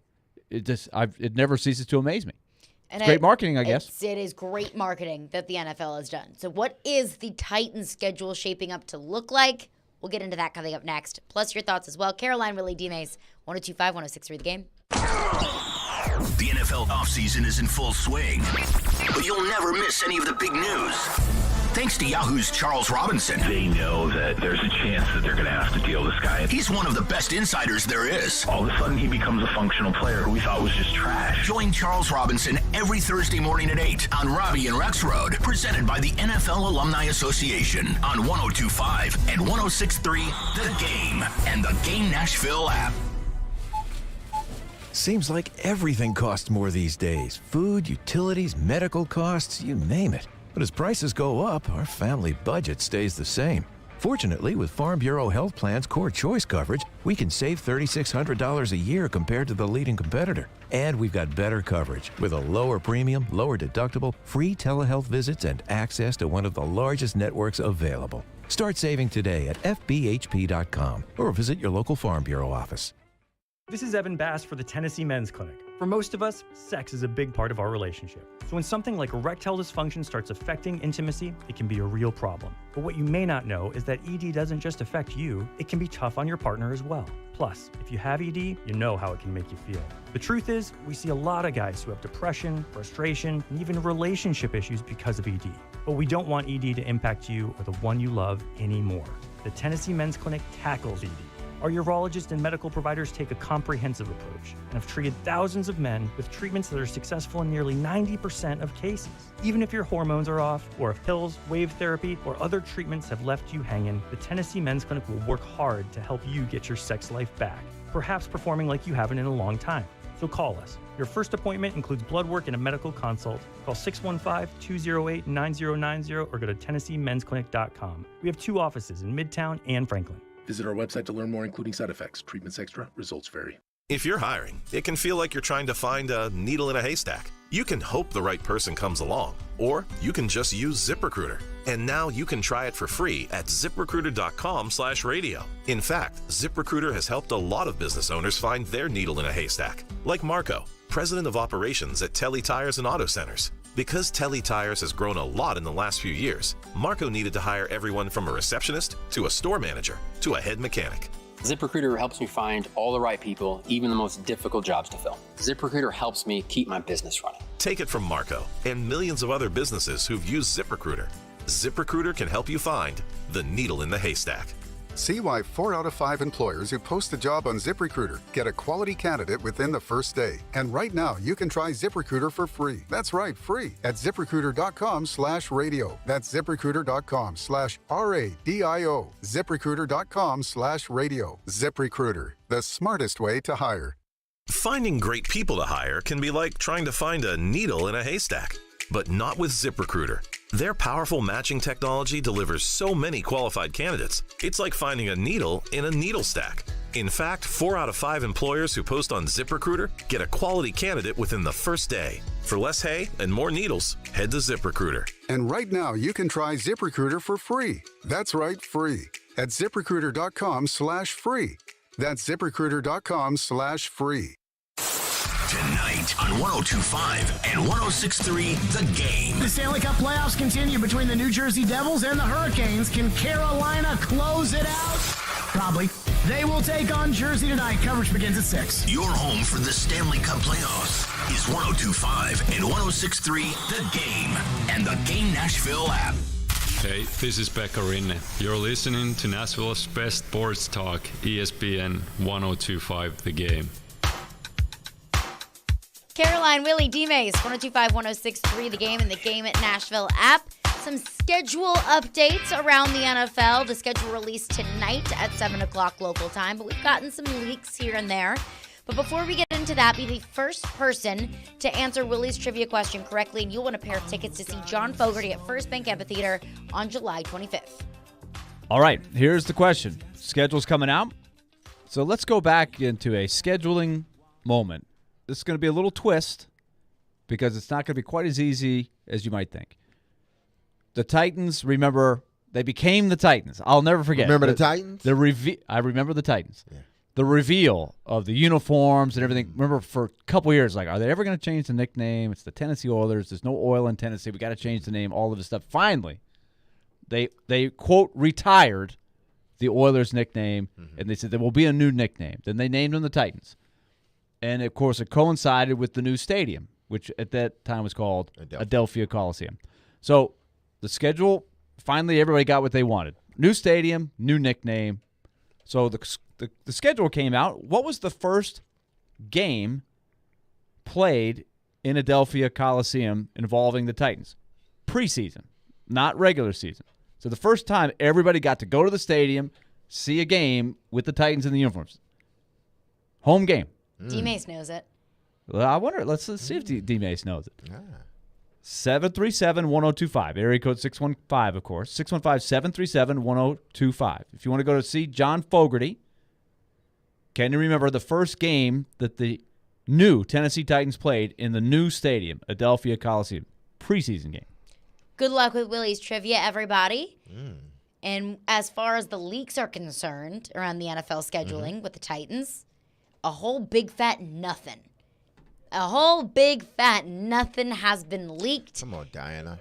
Yeah, seriously, we need Diana's leaking abilities. I mean, everybody and their mother knew that the Titans wanted to trade up to number 3 to take C.J. Stroud, but I don't even know who's playing the Titans week 1. But we can pick up a few breadcrumbs here and there. Jacksonville, of course, we do know the Titans are playing Baltimore week 6 in London. So we do know that. We do know for certain the Tennessee Titans will not be playing Jacksonville through the first 6 weeks of the season. Why does that matter? The trade deadline comes around week 8, week 9, right around Halloween. This past year is November 1st. I think it would be important if you want to make some pretty big decisions, maybe some pivotal decisions about the direction of your team, to have played one of your in-division rivals by then. So we do know by week 6 the Titans would not have played Jacksonville. Jacksonville and Indianapolis kick off the season week 1, and then Jacksonville plays Kansas City, Houston, Atlanta, and Buffalo weeks 1 through 5, and then you go on the road to London to take on Baltimore. So at least we know that. Indianapolis, Jacksonville, head-to-head week 1. It'll be interesting to see 2 in-division rivals go head-to-head week 1. Yeah, it will be. I think you will. It's good to have sort of that game as your first game. Well, at least it's good for the winner because now you have a game up on everybody in the division. Set the tone early set in the the division. tone early. And we get an opportunity to see possibly Richardson and Trevor Lawrence go head up against one another, whether a team's going head up against each other. So I think that's a good matchup because you want to see what the AFC South can potentially look like this season. If Jacksonville comes out and they dominate that game, then now they've set the precedent. This is, people are going to be picking Jacksonville even more if they can come first game of the season and beat Indianapolis, especially if they beat them in a fashion that's convincing. So it will set a tone for Jacksonville and their fan base and everybody else. Because I guarantee you, if Jacksonville wins that game and they win it in grand fashion, the next day it's just going to be Jacksonville just love fest everywhere outside of, from a national standpoint. Oh, it is going to be the Jacksonville Jaguars show. Exactly. So man. It's good to have games like that. I did wish the Titans, well, we don't know if they may play Houston in the first 6 weeks, because I don't think Houston's schedule's been leaked to my knowledge. Let's see Houston. They play Jacksonville week 3 at Jacksonville, and they host the Steelers week 4. But really, other than that, that's all we know. That's all we know. Yeah, so I'm sure it could be a Houston Titans matchup week 1. I'm sure there's AFC going South to be a Houston matchup, or I'm sure there's going to be a Houston and Tennessee matchup somewhere within that first 6 weeks. Mm-hmm. But I mean, this time of year, you get this and you see it, and it's exciting. But it's going to eventually go away, and then something else is going to be exciting. Have its ebbs and flows. Right now, we're not talking about much, so the schedule comes out, and everybody's excited about that. But then the excitement again will be once it actually comes out and everybody sees it, because everybody now is just like, oh, who do we play? Oh, my goodness. Some leaks here, some leaks there, but not the whole thing. And then when it all comes out, then it's just going to be a frenzy. It is a total frenzy. Exactly. ESPN, it's going to be on ESPN all day today and even tomorrow. And there are some schedule changes this year. Mm-hmm. Now, not every team is guaranteed a primetime game. Mm-hmm. Previously, everyone played on a Thursday night. Now, that's not necessarily the case. So keeping that in mind, do we expect the Titans to have a primetime game this year? I'm going to go ahead and say no. Okay, but what are you counting as a primetime game? Thursday night football, Sunday night football, Monday night football. What is the rule? Do you have to have at least one, at least on a Thursday? I thought that was something for a while. They changed that this year. That was the thing for a while, that everyone had a Thursday night game. Now no team is guaranteed a primetime game or a Thursday night game. But they do have the ability to flex, right? They have the ability to flex. So you'd have to earn it. Yeah, so to start off, I guess that makes sense. I think they would have one just because of this. Just because of these three factors. Derrick Henry, that defense, and Mike Vrabel. I think those three things right there will get them at least one primetime game. More importantly, Derrick Henry and Mike Vrabel. That will get them at least one primetime game. Now, whether it's Sunday night, Monday, or Thursday, I think they get one of them. Now that I'm besides the prime time with Baltimore, because that's overseas, and is it prime time? time? Oh, that's interesting. It's at 8:00 in the morning. Yeah, but that's not prime watching time. It's not prime watching time, but it's only game on.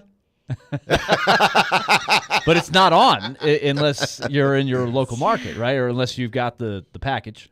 Yeah, you have to watch it on. Which is new this year. Now you have a different way that you got to get all the games if you do that. That is true. And looking at some of the primetime games that have been leaked so far, of course, the Titans games have not been leaked, but we've gotten a bunch of games around the league that have been leaked. The Packers' entire schedule has been leaked. Looking at some teams and some matchups that have gotten primetime nods, Saints at Panthers on Monday Night Football. Bears at Vikings on Monday Night Football. I mean, those aren't necessarily, like, people aren't rushing to the box office to watch Vikings at Broncos on Sunday Night Football. So maybe there will be a Titans game in there. It all depends. I can see why they put the Broncos on. Now that they have Sean Payton, they just figure things are going to change with the Broncos. Bears and Packers, that's just a historic game. It is. I'd be stunned if they have a Sunday night game. Who? The Titans. I would not be surprised to see a Thursday night. Yeah. So, that's where they y'all usually believe, get. so y'all Titans believe on it'd be Thursday more night. of a Thursday night game than a Sunday or a Monday. I don't see a Sunday night game happening. Yeah, Unless they get those are the premier games. So Monday night wouldn't totally shock me if it's against, I don't know, somebody that's got a little more national thump.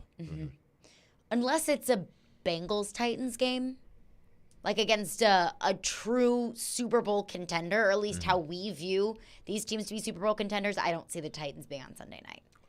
It's going to be tough for them to get a Sunday because they don't – do they – because I know they flex out to Thursday. They just started flexing out to Thursday again because that's when it first started. They would flex the Thursday's game, and then they stopped. They wanted stopped everybody, flexing. and now they're back to flexing. So is that also Monday and Sunday as well? You can flex Monday and Sunday. If that's the I case, believe. then I guess it depends on how the season's going for the Titans. Maybe so. Because I You can get flexed see, out. I can see you them don't getting do well. Yeah, I can see them Man. getting flexed in if it's a division game and say Jacksonville and Tennessee are both like neck and neck, or Jacksonville, Tennessee, and Indianapolis. All three of those teams are neck and neck. I can see those teams, if they are playing that week, they can get flexed into a Sunday or a Monday. Looking at kind of the primetime counter, there are 3 teams that are tied for the most games in a primetime slot this season. Dallas is one. Shockingly, It's not? Dallas is not one of them. Where is Dallas? Dallas is 2. Okay. There's one team in here that makes no sense at all. Oh. So Kansas City's one of them with 5. They have 5 primetime games, and that's just what's been leaked so far, so there could be Okay. more. Makes sense. Defending Super Bowl champions. They have a superstar quarterback. Get it. Green Bay is another one. Not a superstar quarterback, but a historic franchise. Can you guess the third with 5 primetime games, at least so far? The third. Gosh. I would say the Jets with Aaron Rodgers. They have 2. They only have 2? Wow. Denver. Minnesota. Seriously? Minnesota has 5 primetime games. Wow. And they play the Eagles on Thursday Night Football, so, defending Super Bowl contender. They play the Broncos on Sunday Night Football, the Packers on Sunday Night Football, and then they have 2 Monday night games. So that's 4. Minnesota? Minnesota. That's 5. I think that's cap. That ain't cap. Minnesota? 5? Minnesota? Maybe the Titans do have a chance. So you're saying there's a chance. But we don't go. Minnesota? Minnesota. Gosh. Kirk Cousins? Kirk Cousins, superstar. Come I'll on, let he an elite quarterback to me. He's an elite quarterback. Derek Mason. green and white. Hey, we got to stick. I'm sticking with my boys. Just like Drew Stanton. I'm You sticking heard with my it boys. here first. Derek Mason thinks Kirk Cousins is an elite quarterback. Absolutely. Josh Allen Nope. is not. He didn't wear that green and white, so he ain't elite. Have you been hanging out with Chris Sanders recently? With crazy Uncle Chris Sanders. He's rubbing off on you. But Minnesota, I would have never thought Minnesota would have 5 primetime games. That's a lot. That is a lot of primetime games. I'm going to go. I have so this is a little crazy. I kind of like just having the games at noon. For me, I like that, and then I'll watch the other. I just like my routine of watching Sunday noon. I kind of Old like school. Yeah, old school. There is something Ain't nothing about wrong with yeah. playing Get it over on- with. I don't. I hope they don't have 5. 5 would be too many. Like 1 or 2, sure, but it's inconvenient when they're not Sunday at noon or 3. 1 or 2 is fun. Like when they played the Rams on Sunday Night Football, I thought that was so fun to look forward to. It was something a little bit different. When the Titans played the Bills, was that Sunday or Monday Night Football this past season? Monday night. Monday Night Football. Yeah. That was too late for me. I got tired. It was a school night. So limiting them is totally fine. I do like the Sundays at noon, but I like looking forward to something, to the pomp and circumstance. Everybody's talking about the Titans. It's fun. But I just think some stadiums are meant to be like played on a Sunday night or Monday night. Like just Lambeau. it's like some stadiums like Soldier Chicago Field. Soldier Field. Like you just like if they played all their games Monday night, I don't think I would get tired of it because it's Soldier Field. It's just that place, Lambeau is that place, especially in the wintertime. Those stadiums snowing, are meant to be played at night. Oh yeah. Man, oh yeah. And it's weird to see some stadiums in those situations, like Raymond James Stadium on Sunday night. Just didn't quite feel so right. Tom Brady on Sunday night. That's a match made in heaven. Yeah, you're right. I remember playing in Chicago. It's great. Freezing? We lost, but it was great. Just playing in that stadium, just like all that history of just man. It's special. 615-737-1025 is our phone number. Is Derek sweating? We'll get into that coming up next. Caroline, Willy, D-Mase, 102.5, 106.3 The Game. When it comes to Nashville sports, Locking up Jeffrey Simmons, clearly that was a priority for them. he knows his stuff A little bit good, a little bit bad. and knows how to push the right buttons. He's coming off an ACL tear, and he's 25 years old, so you cannot ignore that. Join Outkick's Chad Withrow every Friday at 5 with Stillman and Company. Withrow What I hate more than anything is people that are phony and not true to themselves. is on 102.5 and 106.3 The Game and the Game Nashville app. Sounds Baseball is back. Catch the action at First Horizon Park tonight at 6:35 as the Nashville Sounds take on the Atlanta Braves affiliate. Throwback Thursday returns as the Sounds wear their classic 1978 throwback uniforms, and you enjoy drink specials all night. For tickets, visit NashvilleSounds.com. You don't have just an ordinary mom in your life. She's the best. Her work never stops. Her sacrifices are many. Her love is unfailing.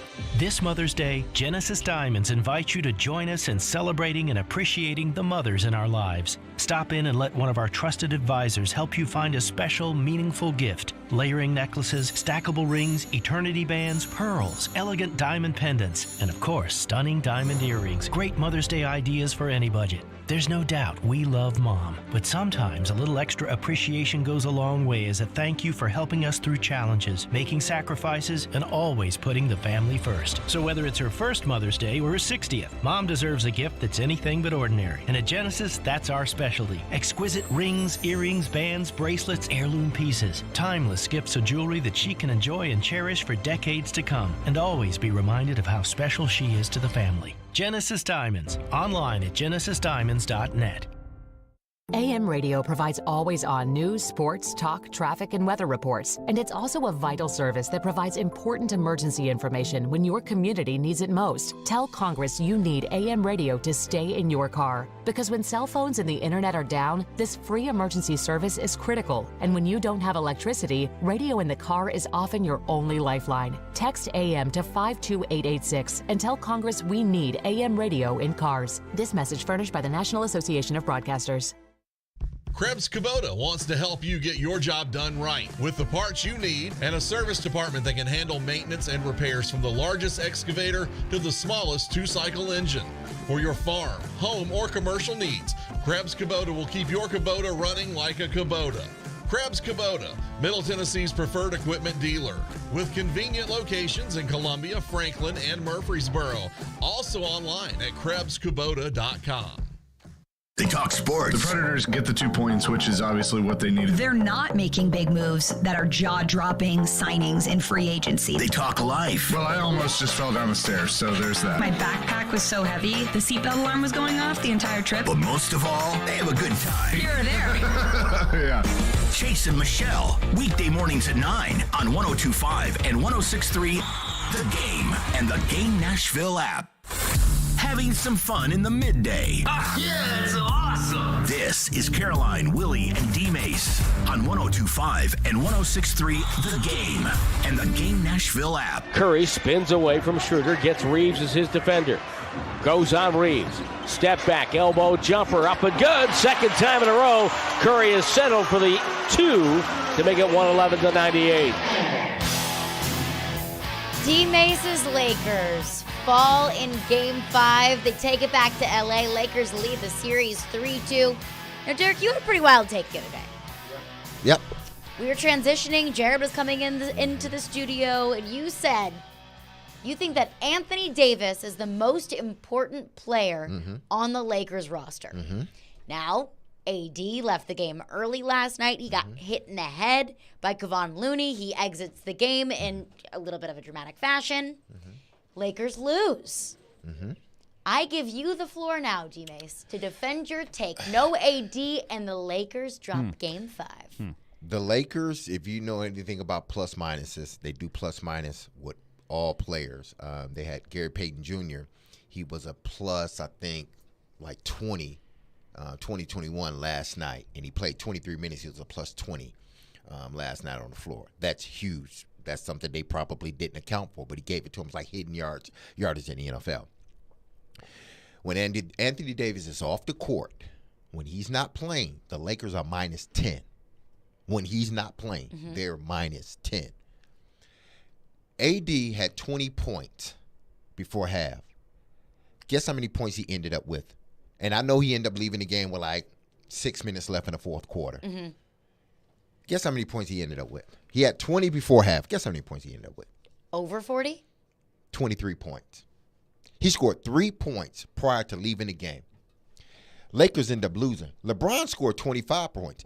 LeBron, I think what people miss with watching LeBron and you know, AD and the Lakers team.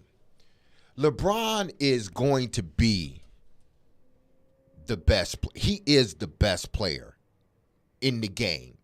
And I only say that based upon his history, what he's able to do at 38. He's still one of, if not the best player, one of the best players in the game, hands down. I think people make a mistake when I say AD needs to be the best player on the court at that particular time. I'm not saying he's better than LeBron. I'm not saying that. Obviously, he's not. LeBron is the GOAT, you know. But in order for the Lakers to win, AD has to be the best player on the court. He has to be. When they won in the bubble, why did they win in the bubble? Beside it being in the bubble, because AD was the best player on the court. Ask anybody who saw that whole thing go down. Ask experts. The reason the Lakers won, because he was the best player on the court. Plain and simple. AD, if he can just get everything to work right, he could probably be, when you talk about him at the end of his career, if he could just get everything, he would be talked about in the same breath as Shaq, because he can be dominant. If he had the mentality of Joel Embiid and he had that grit and that grind like Joel Embiid, the Lakers would be in a different situation today. But I'll tell you this, you take LeBron away from the Lakers, add in whoever else.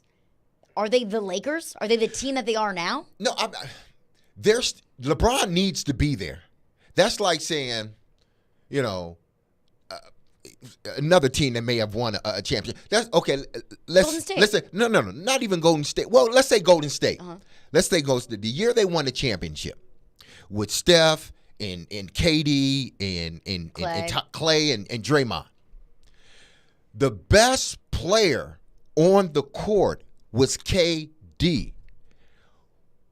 But the best, like that guy that really had to make sure his game stayed to a level was Steph. He had to, even though KD was the best player, everybody knew KD was the best player.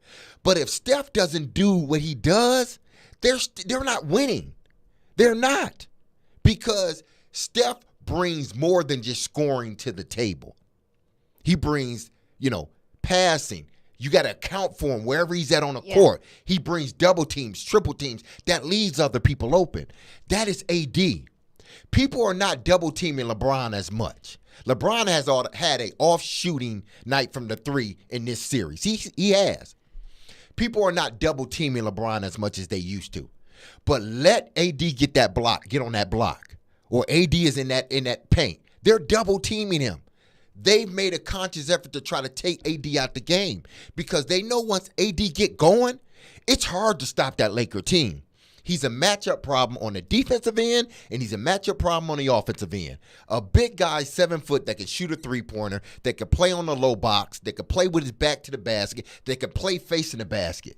There's not many guys like that. That's why Joel Embiid is so dominant. because he can do all of those things, and he's just a beast. If AD is not playing at a certain level, anybody will tell you that watches basketball with the Lakers this year. If he's not playing at that level, then the Lakers more likely are not winning. Regardless of what LeBron do, LeBron would have to have a Herculean effort. Like I told somebody the other day, I said, LeBron can't win you a game by himself alone anymore. He can't. He just can't do it. He can keep you close. But when AD is at that level where he's playing and everything is clicking, there's no one that can beat the Lakers in the National Basketball Association. Nobody. When AD is going on both ends of the court, you're not going to be, because LeBron's going to get his. He's going to get his. But AD is a dominant force. And if he dominates, when they lose, what happens? What do we say? AD didn't play well. We don't say LeBron didn't play well. When they lose, AD didn't play well. When they win, his game seems to fluctuate more than anybody's else. That's what's weird about this thing. So there's a lot riding on Game 6. I wouldn't want to go back to Golden State. I think everybody knew it was going to be tough to close it out at Golden State last night. But then he got hit in the temple last night. It's like, dude, you got to get taken out in a wheelchair? I'll say this about AD. He does go down a lot. Yeah, he does. He goes down. Here come the trainers. It's AD. He's down. He is so hot. He goes down a lot. Yeah. And it's frustrating. I'm sure it's frustrating as a Laker fan to know how important AD is to that team and to see how inconsistent he is. I mean, it's like Bud Dupree. What are you going to get this week? Is he on IR or not? It's like Darvin Ham understands. He knows. Like, LeBron's going to be LeBron. We know that. He's going to do his thing. But if AD isn't on that night, more than likely we're not winning. That's just how it is. That's going to do it for us today. We'll be back tomorrow at 11 a.m. Stillman & Company's up next. Be love and love on somebody.